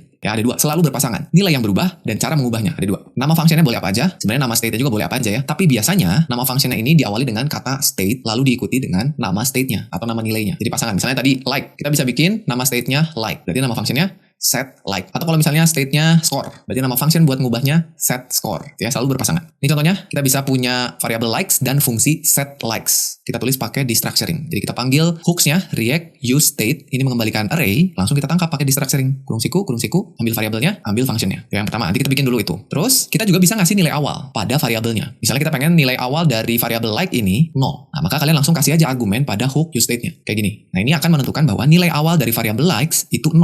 Kalau mau diubah jadi 1 gimana? Nanti pakai set likes. Kita lihat. Set likes itu disebutnya state updater function. Sebuah function yang bisa mengupdate nilai dari state, variable state. Ya, jadi set likes tadi namanya state updater function. Untuk menjalankan function, si set likes ini, kita bisa panggil di dalam function lain di komponen kita. Ya, jadi kita bisa bikin function set likes gitu misalnya. Misalnya gini, kita mau ubah nilai likes agar bertambah 1 setiap tombol diklik. Dan misalnya, kita akan lakukan di dalam sebuah function yang nanti kita buat namanya handle click. Ini function ketika event dijalankan. Ketika tombol diklik, panggil function namanya handle click. Nah, di dalam handle clicks nanti, kita panggil set likes gitu ya. Kayak gini. Panggil set likes, di mana nanti di dalamnya likes akan bertambah 1. Itu cara ngelola state di dalam React. Nah, nyimpan handle clicknya di mana? Ini bisa kita simpan di dalam komponen kita. Ya, kita lihat saat kita bikin event handlernya. Nih, jadi terakhir, yang perlu kita lakukan, tinggal kita bikin tombolnya buat nanganin eventnya. Ya, bikin tombol button biasa, kasih props on click gitu ya. Jangan lupa nulis nama event harus pakai camel case. Itu udah bahas tadi di aturan JSX ya. Nulis on click kalau di HTML biasa bisa huruf kecil semua, tapi kalau di JSX harus camel case. On click C-nya gede. Nah, terus nanti kita tampilin jumlah likes-nya di dalam value dari button-nya. Kayak gini. Jadi kita punya komponen button yang punya props on click, di mana props on click ini kalau dijalankan eventnya akan memanggil fungsi handle click. Ini kenapa di sini nggak pakai kurung buka kurung tutup? Karena kalau kita pakai kurung buka kurung tutup, fungsinya langsung dijalanin. Kita pengen fungsinya jalan ketika diklik. Terus isi dari tombolnya ada tulisan like, kurung buka, lalu panggil isi dari state likes-nya. Kita punya state likes kan tadi ya, lalu kurung tutup. Jadi ini istilah-istilah yang harus kalian pahami di dalam React. Ada state sebagai variabel yang bakalan berubah, ada state updater function sebagai fungsi yang bakal ngubah nilai dari state-nya, ada props yang jadi atribut dari sebuah komponen, ada event yang menjadi trigger saat kita akan melakukan sesuatu, dan juga ada komponen tentu saja ya. Dan ini hasil akhirnya teman-teman. Jadi di dalam komponen homepage kita punya tadi variabel dan state updater function-nya yang merupakan bagian dari hook use state. Kita punya function handle click yang di dalamnya menjalankan function set likes, lalu kita panggil tombolnya. Kita coba ya. Kita ke coding kita tulis di bawah sini aja ya. Kita kasih di bawah sini tombolnya. Kita bikin button. Buttonnya kalau teman-teman mau jadi komponen sendiri juga bisa ya. Button kita kasih propsnya tadi on click yang akan memanggil fungsi handle click. Terus di dalamnya ada tulisan like. Berapa kali like-nya? Misalnya likes gitu ya, dapat dari variabel likes. Ini dapat dari mana? Ini dapat dari variabel yang akan kita bikin. Kita bikin variabel dengan destructuring ada 2 variabel. Yang pertama adalah likes, yang kedua adalah set likes gitu ya. Dia adalah React lalu titik use state gitu ya, yang nilai awalnya atau initial value-nya kosong. Sudah, berikutnya kita tinggal panggil function-nya buat ngehandle tombol kliknya. Kita pakai function declaration handle click yang akan menjalankan set likes like plus 1 ya. Gini. Jadi ketika diklik, jalankan fungsi ini, panggil set likes, ubah likes-nya jadi 1, tadinya 0, tampilkan ke sini. Jadi nilainya akan 1 gitu ya. Mari kita lihat. Oke, kita punya, kita klik jadi 1, klik lagi jadi 2, klik lagi jadi 3. Gitu teman-teman ya.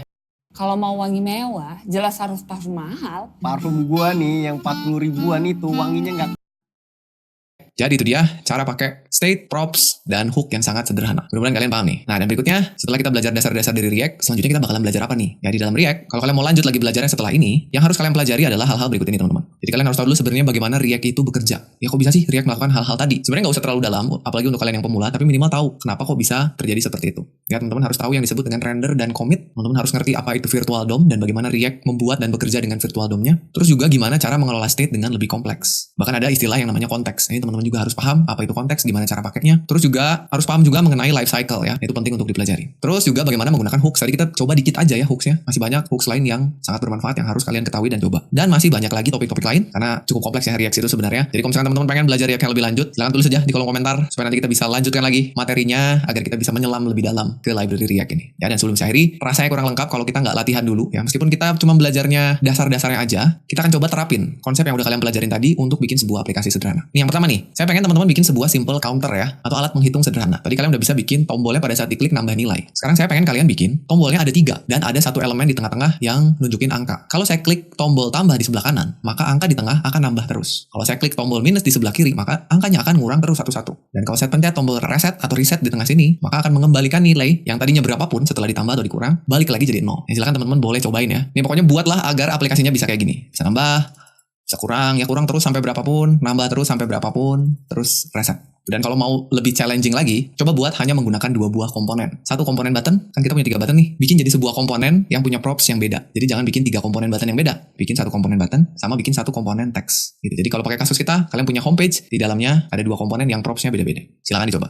Nah nanti ini kalau udah bisa, coba bikin counter yang lebih kompleks. Nih saya udah bikinin contoh kasusnya. Jadi sekarang kalau teman-teman lihat nih, tombol resetnya nggak bisa diklik nih. Saya mau bikin studi kasusnya gini. Tampilannya sama, tapi saya pengen dia cuma bisa nambah sampai angka 10 aja. Jadi kalau angkanya udah 10 ditambahin, maka nggak bisa nambah lagi. Tulisan 0-nya akan berubah menjadi tulisan dan misalnya. Terus kalau dikurangin juga nggak bisa kalau dia di bawah 0. Jadi paling kecil tuh angkanya 0. Kalau diklik tombol minus lagi, maka tulisan 0-nya juga berubah jadi dan juga. Dan saat tulisannya jadi dan, tombol resetnya nyala. Kita lihat contohnya gini. Ini, jadi awalnya resetnya nggak bisa diklik. Kalau saya klik tanda tambah, bisa nambahin terus sampai angka 10. Nah kalau udah 10 tulisannya dan 2 tombol ini gak bisa diklik, cuma reset yang bisa diklik. Jadi saya kliknya reset. Ini saya bisa tambah, kalau saya kurangin lebih kecil dari 0 dan juga. Jadi hanya bisa sampai 0 dan 10 baru reset lagi. Silakan teman-teman modifikasi simple counter yang sebelumnya supaya jadi kayak gini. Sama juga ya kalau bisa bikin pakai 2 buah komponen. Udah masuk apa belum?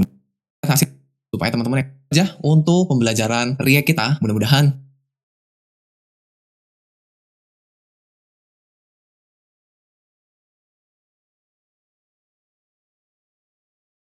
akan melanjutkan playlist tutorial React untuk pemula. Kali ini kita masuk ke episode kelima teman-teman ya. Kita akan membahas semua tentang komponen. Ya sebetulnya nggak semua banget ya. Setidaknya kita akan belajar lebih dalam lagi mengenai komponen. Karena kan harusnya teman-teman sampai saat ini tuh udah paham apa itu komponen, cara bikinnya gimana, terus juga beberapa karakteristik di dalamnya. Nah tapi sekarang kita akan coba bahas lebih detail lagi teman-teman ya. Supaya kita semakin paham gimana caranya bikin komponen yang baik dan benar. Ya kita mulai langsung dengan membahas lagi atau mengingat-ingat kembali apa itu komponen ya. Berdasarkan materi yang kita pelajari di dokumentasinya React ya. Jadi apa itu komponen? Kita baca lagi teman-teman. Jadi kita tahu bahwa aplikasi React itu terbuat dari komponen-komponen ya. Terus juga kan komponen pada React itu pada dasarnya adalah function di dalam JavaScript atau yang kita sebut dengan JSX. Berikutnya komponen merupakan bagian dari UI yang punya logika dan tampilannya sendiri. Jadi ada logic dan juga presentation. Ya, dan untuk membuat komponen itu bisa sekecil mungkin sampai 1 buah elemen HTML kita anggap sebagai komponen itu bisa ya. Misalkan komponen tombol, komponen gambar, komponen paragraf bahkan bisa ya. Atau mau sebesar 1 halaman pun bisa kita anggap sebagai komponen. Nah, jadi nanti terserah kita gimana cara merancang sebuah komponen. Makanya di video kali ini kita akan bahas tuh gimana caranya bikin komponen atau melakukan komposisi ya. React nyebutnya nge-compose sebuah komponen yang baik dan benar. Ya, jadi ini kita ingat lagi materi mengenai komponen. Berikutnya juga contoh dari beberapa komponen ya. Misalkan ada komponen media yang di dalamnya bisa kita susun atau kita bentuk dari beberapa komponen. Ya, jadi komponen media itu terdiri dari komponen image, komponen deskripsinya, dan komponen tombol. Atau kalau teman-teman lihat sebuah website, ini contohnya salah satu toko online, kita lihat ada UI seperti ini pasti di dalamnya terdiri dari banyak sekali komponen. Jadi tergantung dari developernya mau nge-compose atau nyusun komponennya seperti apa. Jadi itu pengantarnya teman-teman. Sekarang kita harus paham dulu mengenai ukuran dari sebuah komponen. Kita tahu komponen itu bisa sangat kecil, bisa sangat besar. Ya kita ambil contoh lagi dari komponen yang kita lihat di toko online ini. Ya jadi komponen sekali lagi bisa sangat kecil sampai dengan sangat besar. Ini masing-masing punya kelebihan dan kekurangan serta karakteristiknya sendiri-sendiri ya. Contohnya kalau misalkan kita bikin sebuah komponen yang sangat besar,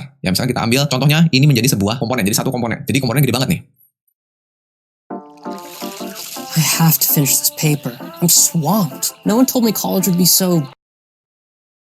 Karakteristiknya seperti apa? Jadi ada beberapa kekurangan teman-teman. Kalau terlalu besar, kita bikin ini jadi satu komponen. Yang pertama, itu pasti terlalu banyak responsibility-nya. Jadi satu komponen tuh tanggung jawabnya besar. Di dalamnya pasti banyak state dan props yang akan kita kelola. Benar nggak? Ya karena ini kan kalau kita lihat ada kategori, terus kita juga bisa top up, kita juga bisa melihat slideshow gambar di sini, ngecek promo, banyak sekali yang dilakukan kalau ini menjadi sebuah komponen. Sehingga nantinya ke depannya ini akan sulit untuk digunakan kembali. Ketika kita mau membuat komponen yang mirip atau bahkan sama tapi di halaman yang lain atau di bagian lain dari aplikasi kita. Nah, jadinya kita harus tetap membuat ulang tuh komponennya. Jadi secara reusability-nya kurang atau rendah gitu ya. Dan ini tentu saja akan membuat kode kita semakin kompleks. Ya kalau kita ngerjainnya sendiri mungkin nggak akan serepot ketika kita bekerja dalam tim. Ya semakin kompleks nanti kita semakin susah untuk bekerja samanya gitu. Itu kalau terlalu besar. Jadi jangan bikin komponennya itu terlalu besar. Begitu pula kalau terlalu kecil teman-teman. Semua elemen di halaman kita jadikan sebagai komponen. Ya karena tadinya kalian pengennya supaya tanggung jawabnya nggak terlalu besar. Ah yaudah kita bikin semua elemen yang ada, baik itu gambar, tombol, tulisan, kita jadikan sebuah elemen. Nah kenapa nggak gitu aja? Nah itu pun ada kekurangannya. Yang pertama tentu saja jadi komponennya banyak banget. Ini ngelolanya jadi susah juga ya karena banyak yang harus kita pikirin gitu. Komponennya ada banyak. Akan membuat kodenya menjadi membingungkan. Jadi pada saat kita mau nge-compose-nya nanti repot. Dan ini membuat kodenya jadi terlalu abstrak. Karena semua elemen HTML atau semua elemen pada webnya kita abstraksi jadi komponen. Padahal belum tentu juga si komponen-komponen ini punya state, punya props gitu ya. Jadi terlalu abstrak. Nah, alangkah lebih baiknya kalau kita mencari titik tengahnya gitu ya, cari sweet spotnya. Gimana cara bikin komponen yang nggak terlalu besar dan juga nggak terlalu kecil. Nah, justru disinilah kemampuan seorang developer React itu diuji gitu ya. Jadi kalian akan cari keseimbangannya, jangan terlalu besar, jangan terlalu kecil. Nah, mungkin kita bisa mengelompokkan beberapa elemen yang punya perilaku yang sama atau punya fungsionalitas yang sama ya, atau kita bisa pecah. Jadi kita bikin dulu komponen yang besar, terus kita pecah-pecah sesuai dengan peruntukannya gitu. Jadi skill untuk memecah UI menjadi komponen itu merupakan skill yang penting. Ya, jadi mungkin contohnya tadi kan nggak boleh terlalu besar kayak gini, nggak boleh terlalu kecil juga seperti ini, nggak boleh. Ya gimana kalau misalkan kita kelompokkan jadi kayak gini. Jadi bagian slideshow jadi satu komponen sendiri ya, dimana di dalamnya pasti ada tombol, ada gambar, ada ini seperti pagination-nya gitu ya. Kalau kita klik gambarnya geser, terus juga ada tombol lihat promo, ini kita jadikan sebagai satu komponen. Terus di bawahnya untuk kategori kita jadikan sebagai satu komponen. Terus sebelah kanan untuk top up dan tagihan kita jadikan sebagai satu komponen. Untuk button juga ini jadi satu komponen aja, karena kalau teman-teman lihat ini perilakunya semuanya sama. Ada icon, sebelahnya ada tulisan. Jadi ini semua bisa kita jadikan sebagai komponen yang sama, tapi dengan props yang berbeda atau mungkin perilaku yang berbeda. Nanti kita akan bahas gimana caranya bikin si komponen ini menjadi reusable supaya kita bikinnya satu, tapi bisa dipakai berulang-ulang. Dengan melakukan ini, kita akan membuat si komponennya itu terpisah secara logis. Dan pada saat kita lihat codingnya itu kebayang gitu, ini merupakan bagian dari komponen yang mana, merupakan bagian dari komponen yang mana gitu. Terus juga akan membuat komponennya bisa digunakan kembali atau reusable istilahnya. Sehingga tentu saja jadi mudah dikelola, baik itu komponennya maupun kodenya secara spesifik. Ya teman-teman, jadi sekali lagi bikin komponen itu ternyata tidak semudah yang sudah kita bahas di video-video awal. Ternyata banyak hal yang harus kita pikirin. Ya, tapi tipsnya, ada beberapa tipsnya ya. Jadi yang pertama, kita harus pisahkan UI-nya secara logis, pisahkan antara konten dan juga layout. Jadi mana yang layout, mana yang konten atau isi dari komponennya. Terus pikirin reusability-nya. Kalau kita udah bisa misahin mana yang layout, mana yang konten, kayak misalnya button itu adalah layout, tapi di dalamnya kita lihat kontennya apa, misalkan icon, tulisan, warna. Nah, ini kayaknya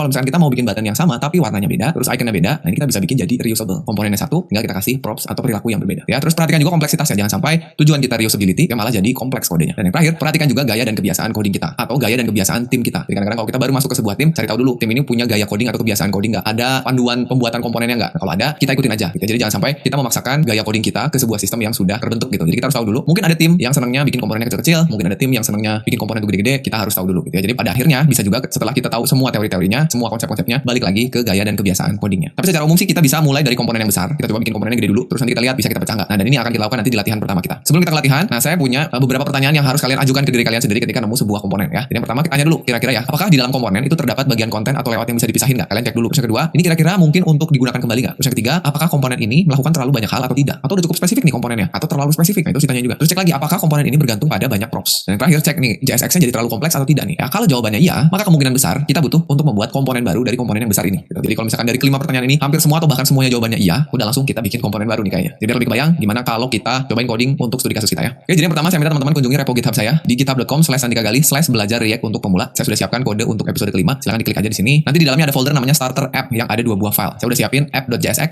dan app.css untuk kita simpan ke dalam aplikasi React kita. Jadi ini dibuka dulu, kita siapin. Sekarang kita instalasi fresh aplikasi React kita ya. Jadi silakan teman-teman boleh simpan kodenya dimanapun di komputernya. Saya akan simpannya di desktop aja. Jadi saya mau klik kanan, bikin folder baru. Atau langsung aja kita open in terminal di desktopnya ya, supaya nanti yang bikininnya si Vite-nya. Ini saya sudah buka terminal. Ingat di komputernya harus terinstall pnpm ya, pastikan dulu ada pnpm-nya. Ya sudah ada. Ya kalau sudah ini kita clear dulu. Teman-teman boleh klik aja pnpm create Vite ya gini. Enter. Terus ditanya projectnya apa. Nah, kita mau bikin project yang akan kita gunakan untuk beberapa episode ke depan. Saya mau bikin project untuk aplikasi anime sederhana ya. Jadi buat para wibu cocok banget nih. Kita bikinnya gini aja, anime app. Jadi kedepannya kita mau connect ke sebuah public API yang berisi daftar anime untuk kita tampilkan di website kita. Ya, ini sebenarnya project klasik ya. Silakan ditekan tombol enter aja. Terus kita pilih frameworknya pakai React. Silakan diarahkan pakai tanda panah. Terus kita pilih JavaScript polos saja. Oke, enter. Sudah ya, dibuatkan folder dan instalasi pnpm-nya. Jadi langsung aja ketik cd anime-app.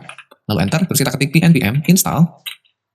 Kita tunggu. Oh, ini ada update ya. Lalu kita skip dulu update-nya. Nah, sudah beres. Tinggal kita buka dulu di kode editor ya. Teman-teman boleh ketik kode spasi titik. Ini sudah kebuka VS Code-nya. Terakhir tinggal kita jalankan dulu aplikasi kita ya. pnpm run dev ya, sesuai dengan perintah yang ada di sini. Oke, kita pencet enter. Nanti aplikasinya jalan di localhost port 5173 ya. Teman-teman boleh pencet kontrol, klik aja supaya kebuka di browser seperti ini. Sudah aman dan tinggal kita kembali ke kodenya. Ini biarkan saja terminalnya berjalan seperti ini. Kita buka sekarang kodenya ya. Kita akan hapus beberapa kode yang nggak kita butuhin karena halaman ini nggak kita butuhin ya. Kita kembali ke kodenya. Teman-teman boleh buka folder src. Nah, kita akan hapus index.css. Ini nggak kita butuhin. Teman-teman boleh delete aja. Nah, berikutnya kita akan buka app.jsx. Nah, ini saya kecilin dulu sedikit. Nah, ini kita akan hapus semuanya. Ctrl A, terus delete. Kita akan ganti isinya dengan yang ada di GitHub. Silakan buka GitHub-nya, arahkan ke app.jsx. Nah, ini teman-teman boleh klik tombol copy raw file di sini. Klik, kembali ke kodenya, kita paste, lalu kita save.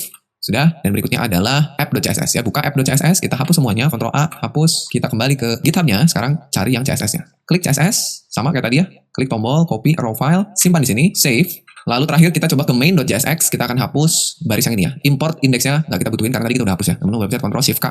Untuk menghapus barisnya, save, close, lalu kita lihat di webnya. Nah, ini dia. Jadi sudah ada aplikasi sederhana. Ini kebanyakan masih tampilan aja ya, jadi masih banyak yang belum berjalan. Misalnya search-nya belum berjalan, terus nanti ke depannya kita mau bisa nambahin anime sendiri, terus bisa ubah atau hapus, dan kita bisa ngasih rating ke depannya. Tapi sekarang yang bisa dilakukan itu hanya menampilkan 4 anime. Ini anime yang termasuk anime favorit saya, 4 ini. Yang datanya diambil dari array of object yang kita buat di app.js. Ini masih saya tulis manual di sini. Ke depannya nanti kita akan connect ke public API. Ya nggak apa-apa, ini kita ambil dari data array kita dulu. Tapi sekarang kita udah bisa klik masing-masing animenya. Jadi kalau diklik, dia akan menampilkan detail dari anime yang berbeda. Ya, One Piece, Naruto, Bleach, dan My Hero Academia. Ya silakan kalau kalian mau ganti, boleh aja ya, silakan diganti datanya, asal jangan properti-propertinya. Nilainya boleh ya, ganti judulnya, ganti tahunnya, silakan. Nah, sekarang kita akan pelajari kodenya teman-teman. Silakan dibuka dulu. Ya, ini saya tutup dulu sidebarnya, Ctrl B. Kita lihat yang CSS-nya kita close aja lah ya, karena nggak akan kita oprek-oprek untuk sekarang. Kita akan lihat dari bagian paling atas, ini di atas kita ada import hook-nya, use state, karena kita menggunakan beberapa state di bawah. Terus juga kita import CSS-nya ya, tadi udah. Terus kita punya data yang saya kasih nama animes data, karena animenya banyak jadi jamak gitu ya. Kita punya 4 data, ada One Piece, Naruto, Bleach, dan My Hero Academia. Nah, terus kita masuk ke komponen utamanya, komponen app. Nah, di sini di komponen kita yang pertama, kalau kalian lihat, ini saya masih punyanya hanya satu komponen yang JSX-nya sangat besar sekali. Tuh, jadi JSX-nya banyak. Ya, nanti tugas kita adalah mecah-mecah UI-nya menjadi komponen-komponen terpisah. Ya, kita pelajari dulu dari bagian paling atas. Ya, kita punya ada state query untuk mengelola query ini ya, walaupun sekarang masih belum jalan ya, masih belum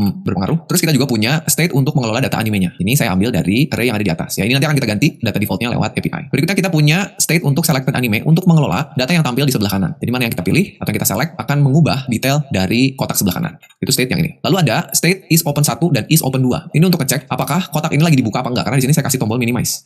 Ya, jadi ceritanya kita bisa nutup gitu. Oke, ada 2, yang sebelah kiri is open 1, yang sebelah kanan is open 2. Berikutnya kita punya sebuah function handle selected anime untuk memilih mana yang akan tampil di sebelah kanan. Ya, nanti ini akan kita kirim sebagai props. Nah, yang pentingnya di sini kita punya banyak elemen ya. Jadi yang pertama ada navbar untuk bagian atas. Ini semua ya. Di navbar ada 3, ada logo. Yang pertama, aplikasi ini namanya Weibo ya, WEEBOO ya. Ada logonya, terus di bawahnya ada search container. Nah, jadi search container ini menampung 2 hal, search inputnya dan search resultnya. Jadi secara default yang tampil semua data ceritanya ya, semua data yang ada di sini tampil yang 4. Nah, pengennya nanti kalau kita cari sesuatu gitu ya, munculnya sesuai dengan jumlah hasil pencariannya. Sekarang masih belum berjalan. Bahkan masih kita tulis manual 4 yang nanti kita benerin. Itu di bagian navbar, dan kayaknya teman-teman harus sekarang udah bisa mencoba-coba untuk berpikir atau nebak-nebak kira-kira ini cocoknya jadi komponen sendiri apa enggak gitu. Berikutnya di bawahnya ada komponen main ya untuk nampung 2 kotak ini. Kotak yang pertama, ini ada elemen yang nama kelasnya box. Itu untuk kotak yang sebelah kiri berisi daftar anime. Ya, di mana saya punya tombol itu yang sebelah kanan atas ini ya, ini button. Nah, nanti dan di bawahnya saya punya conditional. Kalau tombolnya lagi terbuka, is open 1-nya bernilai true, ya defaultnya kan true ya. Kalau lagi bernilai true, tampilin listnya. Tapi kalau kita klik tombolnya jadi false ya, opennya tadinya true jadi not open jadi false, maka jangan tampilin UL-nya. Nah, kalau UL-nya tampil, saya melakukan looping terhadap animenya, terus saya tampilin satu-satu berupa list ya. Jangan lupa kalau list kan ada key-nya. Terus pada saat diklik, saya pengen ngejalanin handle selected anime untuk nampilin anime sebelah kanan. Di dalamnya ada gambar, ada judul, ada tahun. Ya, itu untuk yang sebelah kiri. Yang sebelah kanan itu untuk menampilkan si animenya, sama juga ada tombol di atas. Bahkan ini mirip banget ya. Ada logikanya juga. Kalau tombolnya lagi true gitu ya, lagi terbuka, tampilin detailnya. Ini sesuai dengan anime yang lagi kita select di sebelah kiri. Kalau ini ditambah nampilin tahun, score, dan juga sinopsis. Ini yang di bawah sini. Itu teman-teman ya. Jadi komponen besar cuma satu. Yang kalau kita lihat kayaknya semua pertanyaan komponen yang tadi itu jawabannya iya. Nah, makanya sekarang saya minta tugas kalian coba diubah dulu komponen yang satu besar ini menjadi komponen yang kecil-kecil. Sekarang teman-teman boleh pause videonya, cobain dulu ubah jadi komponen sendiri sebelum nanti kita coba bareng-bareng. Oke, kita coba dari mulai yang paling atas teman-teman ya. Kita satu persatu sedikit demi sedikit. Kita mulai dari komponen navbar. Ya, kita ambil dulu navnya. Cara saya tuh biasa gini, saya tutup dulu komponen terluarnya, klik navnya jadi komponen sendiri, terus kita cut, kita blok, kita Ctrl X begini. Lalu di sini kita panggil nama komponen yang akan kita buatnya. Sekarang belum ada, kita bikin tapi nggak apa-apa, kita panggil komponennya. Misalnya saya mau panggil namanya navbar gini ya. Gini, jadi saya panggil komponen navbar, ada error navbar is not defined. Kita definisikan dulu di bawah. Oke, sekarang kita bikin apa? Masih kan caranya? Function navbar kurung buka kurung tutup kurung kurawal, kita return kurung buka kurung tutup, enter, baru kita paste ya, Ctrl V navbar yang tadi, save. Nah, sekarang teman-teman lihat nih, ada error di sini. Set query is not defined. Kenapa? Karena dia butuh state query itu. Sedangkan state-nya ada di mana? State-nya ada di main. Nah, makanya kita pindahin ya. Scroll ke atas, nah ini query-nya. Teman-teman boleh klik di barisnya, terus pencet Ctrl X supaya kita cut satu baris, scroll ke navbar, kita simpan di sini. Dah, itu kita lihat dulu hasilnya aman ya, nggak ada yang error. Berarti satu navbar udah kita pisahin. Nah, tapi lihat nih teman-teman, masih terlalu besar nggak komponennya? Kelihatannya masih terlalu besar nih. Tapi kita akan benerin belakangan. Kita coba bikin yang mainnya dulu ya. Sekarang mainnya, scroll, ini kita hapus spasinya. Mainnya kita tutup, kita cut blok terus cut ya, Ctrl X, kita bikin main. Begini, kita scroll ke bawah sini ya. Di bawah navbar kita bikin lagi function main kurung kurawal return kurung buka kurung tutup, enter, Ctrl V. Sudah, mainnya pindah. Tapi lihat banyak banget errornya karena semua state-nya ada di app kita ya. Jadi ini coba kita pindahin dulu. Nanti ke depannya mungkin kita akan naikin lagi ke atas, tapi nggak apa-apa ya. Kita coba turunin semua dulu ya. Jadi ini boleh diblok semua karena yang butuh bukan app, yang butuh adalah main. Kita pindahin ke main ke sini. Sip, sudah, harusnya errornya hilang semua ya. Oke, sekarang kita kembali lagi ke webnya, aman ya. Tuh, jadi kita udah pindahin 2 komponen besar, navbar dan main. Nah, sekarang pertanyaan apakah udah selesai? Belum ya. Masih terlalu besar nih. Komponen navbar masih terlalu besar, komponen main masih terlalu besar. Benerin satu-satu. Kita mulai dari navbar dulu ya. Kita lihat, komponen yang besar itu sebetulnya yang search ini ya. Tapi kayaknya logo juga bisa kita jadiin sebagai komponen sendiri. Jadi saya melakukan itu. Yang logonya kita cut ya, div sampai tutupnya, Ctrl X, kita bikin logo. Begini, kita simpan di bawahnya function logo return enter logo. Sip, logo sudah. Di bawahnya search ya. Kita cut lagi, kita bikin search. Begini, kita bikin di bawah logo. Function search lalu Ctrl V. Oke, sekarang error lagi karena state-nya sekarang ada di navbar nih. Jadi kita harus pindahin ke dalam ya. Kita cut, Ctrl X, kita pindahin ke search. Oke, karena yang menggunakan sebetulnya hanya search aja kan. Jadi ngapain kita simpan di navbar tadi? Sudah, beres. Oh, search-nya hilang. Kenapa? Karena belum kita return. Ini salah ya. Ini di-cut dulu. Lupa return ya. Gini harusnya. Tadi saya lupa nambahin return. Nah, muncul lagi. Oke, jadi search-nya harus dikasih return. Oke, mantap. Apakah udah beres? Kayaknya belum ya. Ini kayaknya saya masih pengen bikin search result-nya itu menjadi sebuah komponen sendiri. Jadi saya mau bikin gini. P-nya saya cut. Terus saya mau bikin misalnya namanya num result ya.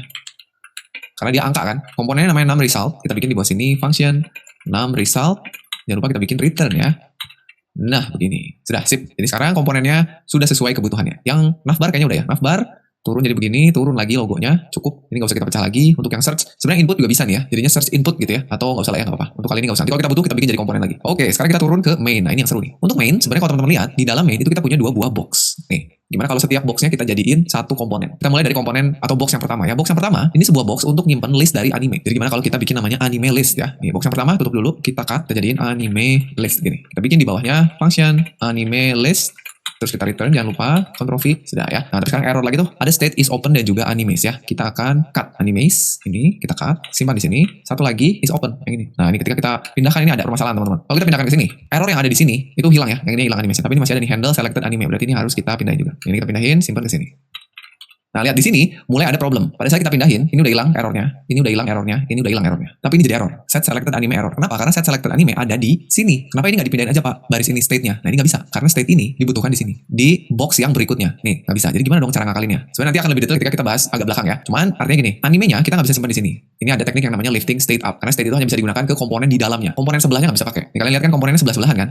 Nih, komponen sebelah-sebelahan. Kalau saya bikin state-nya di komponen yang ini, makanya bisa pakai hanya komponen itu dan komponen yang ada di dalamnya, children-nya atau child-nya. Nggak bisa dikirim ke sini. Nah, supaya bisa dikirim ke sini, state-nya kita naikin ke parent-nya, ya lifting state up. Jadi dinaikin supaya kedua anaknya bisa pakai. Nah, jadi ini nggak bisa nih. Function ini kita naikin ke atas, ke sini.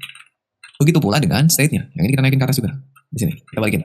Ini nggak usah khawatir dulu yang ini ya, karena ini artinya set animation belum kita pakai. Karena kan kita belum bisa nambah, ubah dan hapus ya. Ini biarin aja. Oh, ini pindah ke atas ya. Harusnya animation ini paling atas kayak gini. Karena kan kita butuh nih. Nah, sudah sekarang kita simpan ke atas. Sekarang gimana caranya supaya komponen yang ini bisa pakai? Nah, masih teman-teman kita kirim lewat props ya. Jadi anime kita kirim lewat props, handle selected anime juga kita kirim lewat props. Jadi kalian bisa tulis gini, animes, ngambil dari animes gitu ya. Kita kirim. Sekarang ini kita kasih eventnya apa? On selected anime. Nah, bisa gitu ya, on lalu dalamnya handle selected anime gini. Sudah, sekarang kita bisa pakai di komponen anime list. Berarti di sini kita terima dulu propsnya, animes dan on selected anime. Tinggal dipakai. Ini sudah dipakai di sini. Ini harusnya dipakai di sini kan? Nah, kita ganti aja jadi on selected anime. Oke, sekarang kalau kita jalankan harusnya normal lagi ya. Sip, aman. Nah, ini kalau teman-teman lihat ada error di sini. Ini karena butuh prop validation. Ini kita belum bahas ya. Ini kalau teman-teman lihat video sebelumnya, ini bisa kita akalin dulu. Sebelum nanti kita benar-benar melakukan property validation. Ya, sekarang kita akalin dulu untuk mematikan ESLint-nya dulu ya. Jadi sekali lagi kita bisa akalin lewat konfigurasi ESLint-nya. Coba dibuka lagi sidebar-nya. Teman-teman buka ini nih, ESLint rc.cjs. Kita scroll ke paling bawah ke bagian rules-nya. Kita tambahkan di akhir ya. Di sini nih.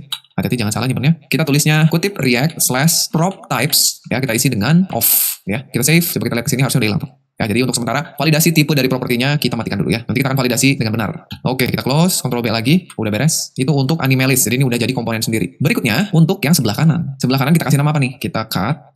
Kita kasih nama dia itu apa? Selected ya. Selected anime. Oh, atau gini deh, kita bikin komponennya ada boxnya kan tadinya dia kelasnya box ya. Nah, nanti kita ganti nih. Kita bikin ini selected, bukan selected anime tapi selected box. Gini. Nanti atas juga kita ganti jadi list box. Kita atau anime list box. Oh ya, belakangan. Kita bikin di akhir, kita function dulu selected box. Gini. Kita return, kurung, enter, paste. Oke, sip. Berarti tinggal state-nya. Kita cut state-nya. Yang pertama is open-nya. Kita cut. Masukin dulu ke sini. Ini ya, sudah. Nah, berikutnya untuk yang selected anime, ini kita nggak akan mindahin state-nya. State-nya kita biarkan ada di main. Tapi kita akan kirimkan lewat props saja. Kita kirim yang selected anime aja. Karena yang dibutuhin cuma itu ya. Jadi kita kasih di sini selected anime. Berisi selected anime. Sudah. Tinggal kita terima props-nya. Selected box, selected anime. Kita lihat dulu hasilnya. Sudah aman ya. Paling tadi kita butuh ganti dulu nama komponennya. Ini selected box, berarti yang atas list box ya. Ini kita ganti jadi list box. Gitu. Berarti ini juga ya. Ini jadi list box. Dah. Save. Karena nanti saya mau bikin komponen baru di dalamnya nih. Nih yang UL ini baru namanya anime list. Ya sesuai dengan kelasnya nih. Tapi kita lihat dulu deh. Oke, mantap. Sudah aman. Jadi sudah jadi 2 komponen ya untuk main. Tinggal kita masuk ke masing-masingnya satu-satu. Kita masuk ke list box dulu. Tadi seperti yang saya bilang, kita mau bikin UL-nya itu berubah jadi komponen anime list. Ya, kita coba tutup dulu UL-nya. Kita cut, block, terus cut. Kita bikin jadi anime list. Gini ya. Berikutnya di bawahnya, bikin function anime list. Return, enter, paste. Sudah. Nah, ini kita butuh anime lagi nih. Dan juga on selected anime lagi. Harus kita kirim lagi, teman-teman. Jadi, kita ke sini, kita kirim ya. Tuh, ini jadi nggak dipakai. Harus kita lewatkan ke sini ya. Jadi, anime sama dengan animes. lalu on selected anime, berisi on selected anime. Sudah, dari sini dikirim. Nah, ini problem teman-teman ya, yang harus kita selesaikan nanti. Masuk, terus terima propsnya di sini. Animes on selected anime. Sudah, masuk ke anime list. Dan terakhir nih, masih saya pengen bikin satu komponen lagi. Terakhir saya mau bikin komponen untuk LI. Karena ini adalah komponen animenya. Satu buah anime nih yang ini nih. Mau saya bikin jadi satu komponen. Anime list itu kan kotaknya ya. Ini anime list, ini animenya nih. Mau saya bikin jadi komponen. Jadi LI-nya. Jadi silakan ditutup, kita cut, kita bikin jadi anime ini. Satu anime. Tinggal kita kasih di sini function anime. Oke. Return. Oke, tinggal masukin lagi propsnya. Kirim lagi. Anime. Satu lagi. On selected anime. Nah, tapi ini ada error nih. Errornya missing key prop. Nah, karena dia berupa list. Dan loopingnya ada di sini mapnya. Kita harus pindahin nih. Key-nya kita pindah. Kita cut. Masukin ke sini. Oke, sudah aman. Tinggal kita terima propsnya. Anime. On selected anime. Mantap. Lihat lagi. Aman. Sudah ya. Tuh, udah sampai terakhir tuh. Jadi anime. Jadi komponen. Anime list. Jadi komponen. List box-nya jadi komponen, main-nya jadi komponen. Kesini. Jauh.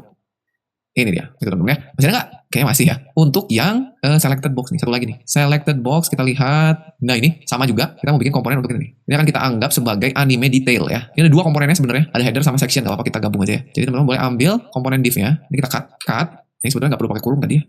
Hapus kurungnya. Kita ganti jadi anime detail. Gini. Terus kita bikin function anime detail. Ini kita return paste. Nah, yang kurung tuh di sini. Tadi harusnya nggak perlu, nggak apa-apa. Sudah, selected animenya belum dikirim sebagai props. Jadi kita tulis di sini selected anime. Kita kirim ke sini. Selected anime. Sip, lihat hasilnya. Aman. Oke, kayak cukup ya. Kalau teman-teman masih mau bikin ini sebagai komponen sendiri juga boleh ya. Anime detail gitu. Atau detail header gitu boleh juga ya. Sip teman-teman. Jadi itu dia cara kita untuk bikin komponennya yang tadinya besar menjadi kecil-kecil gitu. Kalau teman-teman punya solusi lain, ya boleh silakan tulis aja di kolom komentar perubahan apa yang teman-teman lakukan. Oke, tapi sebelum kita lanjutkan, kita kembali ke slide dulu ya. Kita akan bahas dulu mengenai kategori dari komponen. Jadi sebenarnya komponen-komponen yang kita pecah tadi, itu ada kategorinya sendiri-sendiri teman-teman. Yang kita lihat apa aja, supaya nanti kita bisa paham ketika mau bikin atau mecah UI jadi komponen. Yang pertama ada komponen yang disebut dengan stateless komponen atau presentational komponen. Yang kedua ada yang disebut dengan stateful komponen. Dan yang ketiga ada yang disebut dengan structural components. Apa itu maksud dari masing-masing komponen ini? Kita bahas. Yang pertama, stateless komponen atau presentational komponen. Itu adalah komponen yang di dalamnya nggak punya state. Jadi dia nggak bikin state di dalam komponen itu. Tapi kalaupun ada data, dia dapat dari props ya untuk nampilin datanya. Tadi harusnya kita lihat ada beberapa komponen yang punya perilaku ini. Jadi sekarang kita tahu ada komponen yang stateless di aplikasi kita. Nah, ini biasanya komponennya kecil dan reusable. Ya coba cek lagi nih, kira-kira komponen mana yang merupakan stateless komponen. Penting untuk mengetahui ini ketika nantinya kita mau bikin si komponennya bisa digunakan kembali. Contoh, ada bagian header, ya lihat ini nggak punya state. Jadi memang bertujuan hanya untuk menampilkan logo aja gitu ya. Dan juga satu komponen anime ini. Tadi kita bikin sampai dengan komponen anime kan. Nah, kalau lihat kodenya, sebenarnya di dalamnya nggak ada state-nya. Walaupun kita menggunakan state, tapi state-nya diambil dari komponen lain, diterima sebagai props gitu ya. Ini disebut dengan stateless komponen. Bertujuan hanya untuk menampilkan konten atau data. Berikutnya stateful. Nah, komponen ini adalah komponen yang punya state atau state dibikinnya di komponen itu. Ini juga bisa dibuat reusable ya. Jadi nggak hanya yang stateless aja yang bisa dibikin reusable. Contohnya yang search ini. Ya tadi kita lihat di dalamnya ada state query. Walaupun belum kita pakai di episode kali ini, tapi ini bisa kita bikin reusable. Search-nya bisa kita gunakan di halaman lain atau di bagian lain dari aplikasi kita. Dan yang terakhir ada structural komponen. Nah, kalau ini berperan untuk membuat struktur aplikasi. Saat kita mau bikin layout, screen atau pages. Jadi biasanya komponen ini digunakan saat kita ngegabungin banyak komponen lain ya, atau istilahnya dihasilkan dari komposisi. Komponen ini biasanya berukuran besar dan agak susah atau disebutnya juga non reusable gitu. Jadi nggak bisa digunakan lagi. Contoh yang paling utama adalah komponen main. Ya kan, main itu terdiri dari dua komponen. Bentuknya kayak struktur. Bahkan komponen app kita bisa kita anggap sebagai structural komponen. Karena tugas dia ngegabungin komponen-komponen aja untuk membentuk struktur dari aplikasi kita. Oke, jadi itu dia ada 3 struktur komponen yang harus kita pahami. Silakan teman-teman cek lagi di aplikasi yang udah kita buat tadi, mana yang stateless, mana yang stateful, mana yang structural. Oke, sekarang kita udah tahu banyak hal tentang komponen. Kita akan coba melihat masalah yang ada pada komponen, terutama pada aplikasi yang udah kita buat tadi. Ya, aplikasinya jalan sampai saat ini normal-normal aja kelihatannya, tapi ada masalah. Masalah yang paling terasa tadi adalah sesuatu yang disebut dengan prop drilling. Ya mungkin tadi juga teman-teman ngelihat kita melakukan ini pada saat kita naruh properti ke sebuah komponen berulang-ulang. Padahal ada komponen yang bahkan nggak butuh data dari props itu. Nanti kita lihat teman-teman ya. Untuk lebih jelasnya, kita akan bikin sebuah masalah baru ya, supaya kita bisa lihat munculnya prop drilling ini sekali lagi. Sekarang mari kita jalankan fitur pencariannya. Sekarang kalau teman-teman lihat, fitur pencariannya itu masih kita tulis manual, angka 4. Karena saya tahu, saya ngitung sendiri animenya ada 4. Kita akan coba ngitung ada berapa anime di array kita. Ya, jadi ini akan kita perbaiki. Sebenarnya gampang banget, tapi akan muncul masalah ya. Kita lihat dulu struktur dari aplikasi kita ketika kita buka di extension komponen React kita. Lihat nih, hasil pencarian yang angka 4 tadi ada di komponen search. Ingat-ingat ya, ada di komponen search. Sedangkan angka 4 itu kan dihasilkan dari kita menghitung jumlah anime yang ada di state animes. Ingat-ingat tuh, kita butuhnya di sini, sedangkan state-nya ada di mana? State-nya ada di sini, di anime list. Nah, menurut teori yang udah kita pelajari, bisa nggak state yang ada di sini kita akses di search? Nggak bisa kan? Makanya harus kita atasi. Caranya gimana? Nah, ini strukturnya kalau kita lihat dalam bentuk pohon. State kita, ada di sini ternyata ada di main, bukan ada di anime list ya. Ternyata ada di sini ada di main. Yang pakai memang anime list, tapi state-nya sebetulnya ada di main, ada di sini nih. Ini ada di main. Kita mau pakai di search. Nih, kita mau pakai di sini. Nggak bisa, karena komponennya sejajar. Yang bisa pakai hanya komponen turunannya aja, anak dan cucunya aja yang bisa pakai. Gimana caranya supaya search bisa pakai juga? Nah, kita butuh teknik yang namanya lifting state up sekali lagi. Jadi, si animenya harus kita naikin dulu ke atas. Kemana? Ke app, mau nggak mau. Supaya sekarang navbar bisa pakai dan turunannya, main juga bisa pakai dan turunannya. Oke, mari kita coba ya teman-teman. Kembali ke kode kita. Sekarang kita akan cari dulu di mana kita buat state animenya. Kita cari main tadi ya, ada di main. Nah ini dia. Sekarang kita naikin dulu state-nya. Kita pencet Ctrl X di baris ini. Ctrl X, kita naikin ke app. Simpan ke atas, kita lifting state up. Taruh di sini. Lihat, begitu kita naikin ke atas, mainnya pasti error. Tuh, hilang. Karena sekarang main nggak punya akses ke state ini. Supaya punya akses gimana? Dikirim lewat props. Kita kirim animes. Dah, jalan nggak sekarang? Masih belum. Karena props yang dikirim harus ditangkap dulu atau diterima dulu. Terima di sini ya, animes. Sudah? Aman. Itu baru ngebenerin yang anime. Sekarang kan kita butuhnya ganti yang ini nih, 6 result. Sekarang karena kita sudah punya akses ke sini dan yang butuhnya adalah 6 result, maka kita harus kirim lewat props dan kirimnya nggak bisa langsung ke sini. Kita harus kirimnya lewat komponen parentnya sampai dengan nyampe ke dia. Jadi kita mulai dari kirim dulu di sini. Kita kirim ke navbarnya. Animes. Sudah, turun lagi dia ke navbar. Yang butuh mana? Logo atau search? Search, kirim ke sini. Animes. Selesai? Belum karena navbarnya belum menerima props. Ya, sip. Turun lagi, search. Sampai ke sini, terima di props, kirim ke 6 result. Animes, sama dengan animes. Sudah, terakhir kita terima di sini, animes. Oh, jangan lupa pakai kurung kerawal, animes. Udah, sekarang kita bisa pakai di 6 result. Sehingga saya bisa ganti angka 4 ini dengan menghitung berapa panjang array anime kita. Ya, jadi kasih kurung kerawal, masuk ke mode JavaScript, kita animes.length. Gitu cara hitung panjangnya. Sebenarnya yang dibutuhin cuma baris ini teman-teman. Cuman karena propsnya ada di atas jauh, maka kita harus bore gitu ke dalam. Makanya namanya prop drilling. Di drill gitu, di bore ke bawah. Save, kita lihat 4, aman ya. Kalau kita hapus satu array kita, nih kita hapus yang Shideku, kita hapus ya. My Hero Academia kita hapus, Ctrl X aja. Kita save, sekarang kan jadi cuma 3 nih. Berubah jadi 3 ya. Mantap, kita kembali lagi Ctrl Z, save, balik ke sini, kita refresh. 4. Oke, itu jadi sekarang kita udah punya problem prop drilling. Ada 2 sebetulnya. Kita ngedrill propnya ke navbar, sama kita ngedrill propnya ke main. Ini harus kita benerin. Tapi sebelumnya, balik ke slide dulu.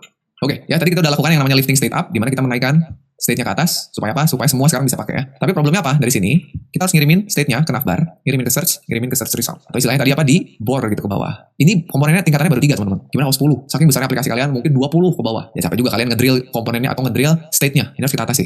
Untuk mengatasi prop drilling, kita harus tahu dulu sebuah konsep yang dinamakan dengan component composition. Bagaimana kita mengkomposisi komponen dengan benar. Kita lihat dulu apa itu component composition. Jadi dia adalah sebetulnya sebuah teknik untuk merancang atau membuat komponen yang benar. Yang mengkomposisi komponen, ngekompos gitu, yang rancang, ngebentuk, ngebikin, nyusun komponen. Atau ini adalah proses memecah belah bagian menjadi komponen kecil, lalu menggabungkannya menjadi komponen yang lebih besar. Sebetulnya tadi kita udah lakukan itu. Jadi tekniknya kita punya komponen yang besar yang masih berantakan lah gitu istilahnya ya. Kita pecah satu-satu, jadi komponen yang kecil, terus kita susun mana nih yang kira-kira punya karakteristik yang sama, jadi bagian yang sama, kita bikin jadi komponen yang besar. Karena kita tahu tadi ada stateful, stateless, dan juga structural. Anggap aja Lego lah. Kalau kalian mau bikin sebuah bentuk baru dari Lego yang udah jadi, kita harus pecah dulu sampai jadi bagian terkecilnya. Baru kita susun sesuai dengan yang kita butuhin. Yaitu namanya tekniknya component composition. Tujuannya apa? Tujuannya agar komponen tersebut mudah untuk dikelola dan digunakan kembali ya. Itu yang penting. Dikelola dan digunakan kembali. Manfaat dari component composition ada 4 sebetulnya. Ada reusability supaya kita bisa menggunakan ulang komponennya ke berbagai tempat di aplikasi kita. Modularity supaya UI kita terpecah menjadi komponen yang masuk akal gitu ya. Komponen kecil masuk akal supaya gampang dikelola dan dipahami. Apalagi kalau kalian kerja tim. Manfaat lain adalah separation of concern. Jadi komponennya itu dapat fokus ke fungsionalitasnya masing-masing. Supaya nanti ketika kalian mau ngedebug ya atau ngetes itu menjadi lebih mudah. Dan yang terakhir agar kodenya mudah di-maintain atau maintainability. Kalau kedepannya kalian mau melakukan perubahan, mau update, itu nggak susah. Kalau komponen composition kalian udah bagus gitu ya. Caranya gimana? Cara yang pertama, sebenarnya kita udah coba tadi di awal, kita bikin komponen itu agar mengerjakan hal yang spesifik. Nah kalau ini butuh jam terbang ya, butuh pengalaman gitu. Ya semakin lama kalian bekerja dengan React nanti tahu sendiri gitu, mana komponen yang bagus untuk dikompos. Sesuai dengan teori-teori yang udah kita pelajari di awal tadi. Nah tapi ada cara yang kedua teman-teman. Kita bisa gunakan teknik yang namanya container komponen. Ini keren banget nih. Ini memanfaatkan sebuah property spesial atau prop spesial yang namanya children. Sehingga nanti kita bisa seolah-olah membuat sebuah template atau slot gitu untuk dimasukin komponen lain dengan lebih mudah dan modular. Nah teknik ini bisa kita gunakan untuk memperbaiki prop drilling. Jadi cocok banget kalau mau ngilangin prop drilling pakai teknik container komponen. Gimana caranya membuat sebuah container komponen? Sebelum ke kasus punya kita coba kasus yang lebih umum dulu deh. Misalnya gini, kita mau buat sebuah modal box ke depannya. Jadi aplikasi kalian tuh kalau misalnya mau melakukan sesuatu, keluar alert berupa modal. Modal tuh overlay ya. Jadi ada di depan halamannya, ada backgroundnya warna abu-abu transparan, terus ada pop-up atau window kecil gitu. Ceritanya kalian mau bikin buat ngehapus atau nge-deactivate account kalian. Bentuknya gini sih modal boxnya. Ada yang warna abu-abunya, terus di depannya ada pop-upnya. Di dalam pop-upnya ada icon, ada title, ada deskripsi, dan ada tombol. Ceritanya ini kalau kita buat komponennya kayak gini. Anggap aja sederhananya gini ya. Komponennya namanya modal.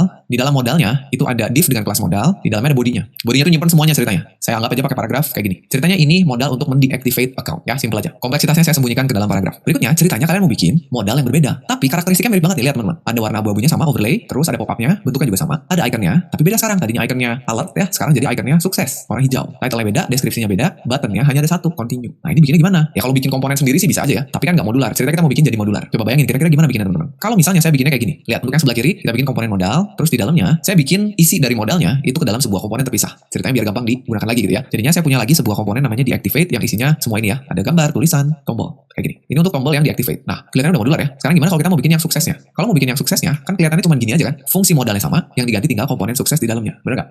Kelihatannya oke nih. Nah, tapi sayangnya ini nggak bisa dilakukan karena sekarang komponen modal ini sudah benar-benar terikat dengan komponen yang ada di dalamnya. Jadi nggak fleksibel dan nggak reusable. Begitu kalian manggil modal lagi berikutnya, udah nempel dengan komponen suksesnya. Nah, malah ini artinya sama aja dengan kalian buat dua komponen yang berbeda. Yang ini namanya deactivate modal, yang ini namanya sukses modal gitu. Sayangnya ini nggak bisa reusable. Nah, dengan menggunakan container komponen, ya kita menggunakan prop spesial yang namanya children, kita bisa melakukan ini. Lihat. Jadi yang tadinya kita bikin modalnya seperti ini, di mana di dalamnya itu kan si deactivate-nya pengennya ganti-ganti. Misalkan sukses, warning, terus alert kayak gini. Nah, kita bisa siapin template-nya kayak gini. Jadi sekarang si komponen yang akan menerima props namanya children, benar-benar namanya children. Terus di dalam komponennya di tempat yang mau kita bikin dia jadi dinamis atau berubah-ubah, kita panggil children-nya. Tulisnya gini. Nah, nanti kalian tinggal bikin aja sebuah komponen untuk kita sisipkan, kita masukin ke dalam sini. Jadi kontainernya gitu benar-benar namanya kontainer komponen. Nanti semua isi dari komponen deactivate bisa masuk ke children. Sehingga kalau kita mau bikin komposisinya, kalian bisa begini, lihat agak beda.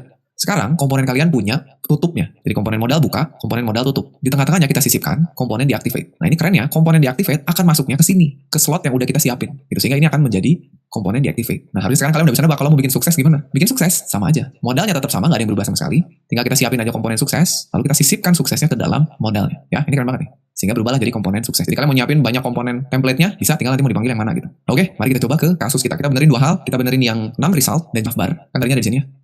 Masuk ke navbar, lihat di navbar. Di komponen navbar kita pakai anime nggak? Enggak kan? Kita cuma ngelewatin aja, ngebor gitu ke sini. Masuk ke search, lihat di search. Di search dipakai nggak? Nggak dipakai. Ya, dilewatin aja, masuk ke sini. Di 6 result baru kepake. Nah, jadi ngebenerin gimana? Nah, caranya gini. Sekarang kita mau ini ada scroll container komponen. Nah, nanti di dalamnya kita mau ambil komponen search. Sehingga komponen search ini nanti akan menggantikan children ini. Masuk di navbarnya, ya ini akan masuk ke childrennya kan? Gantikan ini. Yang di dalamnya kita mau ambil komponen 6 result. Baru di sini kita kasih props animesnya. Begini. Jadi search masuk ke sini, lalu di dalam search-nya masuk komponen 6 result yang baru menggunakan animes. Ya, ini kalau kita lihat hasilnya aman ya. Kita klik aman. Nah, itu untuk yang 6 result, teman-teman. Sekarang kita mau benerin yang main. Nah, untuk yang main ini kita bisa bikin lebih keren. Ya, teman-teman lihat ke bawah dulu ya. Kita scroll ke bagian main. Di main kita kan tahu kita punya dua buah box. Ada list box yang sebelah kiri, ada selected box yang sebelah kanan. Sebetulnya kalau teman-teman perhatikan dua komponen ini, list box dan selected box itu mirip banget ya struktur dari komponennya. Coba kita pindahkan dulu agar dia sebelah-sebelahan deh. Scroll cari selected box ya. Ini saya cut. Enggak apa-apa. Kita pindahkan ke bawah list box biar sebelah-sebelahan. Lihat nih. Pertama dia punya state is open 1, yang ini is open 2 sama. Terus berikutnya lihat nih. Komponennya itu berupa div dengan nama class box, ada button, ada kondisi. Kalau tombolnya kebuka tampilin sebuah komponen. Ini lihat sama persis. Kalau komponen kebuka tampilin sebuah elemen. Nah, kenapa nggak kita bikin jadi satu komponen reusable aja dengan memanfaatkan kontainer komponen tadi? Gimana? Masuk akal nggak? Sekarang gimana kalau kita coba komentari dulu deh ya. Yang selected box-nya kita komentari deh. Satu dulu kita komentari. Sekarang kita bikin supaya yang list box-nya ini jadi komponen general yang reusable. Coba saya mau ganti namanya jadi box aja. Oke? Dimana box ini akan menerima children. Karena state-nya nanti akan dikirim lewat komponen composition ya. Children, terus untuk is open-nya saya mau bikin generic, jadi nggak ada 1 dan 2 nanti kita ganti. Jadi di bawah sini set is open, kita hapus. Is open 1 kita hapus. Nah, komponen yang ada di dalam ini nanti akan saya ganti ngambil dari children-nya. Ini saya cut, lalu saya tulis di sini children. Nih, jadi komponen ini sekarang generic. Oke? Nah, sekarang tinggal di bagian main-nya, ini nantinya saya nggak akan lagi pakai 2 buah box ini. Saya juga mau ngambil dari children. Oke? Ini gimana kalau kita komentari dulu supaya nggak hilang. Kita ganti aja di sini pakai children. Nanti kita hapus children. Sehingga kita butuh kirim main-nya props children. Nah, dan untuk kedua state dan function ini kita mau pindahin ke app. Jadi naik ke atas. Kita cut, ya kita naikin ke bagian app. Kita balikin lagi ya. Sini. Sudah? Tinggal di sini baru kita susun. Ya, kita susunnya. Ini kita hapus. Kita buat jadi container. Yang di dalamnya kita panggil satu dulu si list box-nya. Tapi sekarang kita udah gak punya list box, kita punyanya box. Ini ya, box yang isinya anime list. Nih yang ini. Ini kita cut. Kita masukin ke box, tapi sekarang namanya bukan list box, tapi anime list. Gitu. Jadi sekarang langsung dikirim ke anime list-nya tanpa melewati kontainernya untuk menghilangkan prop drilling-nya. Coba kita lihat hasilnya. Oh, aman ya, cuma satu nih. Sebelah kanannya kan belum. Sebelah kanannya kita tinggal bikin komponen yang sama. Kita bikin box yang isinya selected list yang ini. Atau selected box. Nah, tapi nanti kita ganti dengan anime detail. Ini kita hapus, gitu ya. Kita tinggal pindahin ke sini. Kita ganti jadi anime detail. Gitu. Sekarang ini semua bisa dipakai karena kita udah pindahin di sini ya. Selected anime masuk sini. Handle selected anime masuk sini. Terus state selected anime ada ya. Sekarang kalau kita jalanin, ya aman teman-teman. Itu dia menggunakan kontainer komponen. Sehingga sekarang kalau teman-teman lihat strukturnya udah lebih enak gitu dilihatnya. Kita punya navbar, di dalamnya ada search, ada 6 result. Kita punya main, di dalamnya ada box. Yang reusable boxnya, kita punya komponennya ya. Jadi sekarang kita bisa hapus ini nih, selected box. Ini udah gak kita butuhin, karena kita udah ganti jadi komponen yang lebih general dan reusable, yaitu box. Ini harusnya bisa diklik, ini juga bisa diklik, aman ya. Jadi itu dia teman-teman semua mengenai komponen yang bisa kita bahas beserta dengan studi kasus. Ya mudah-mudahan teman-teman semua jadinya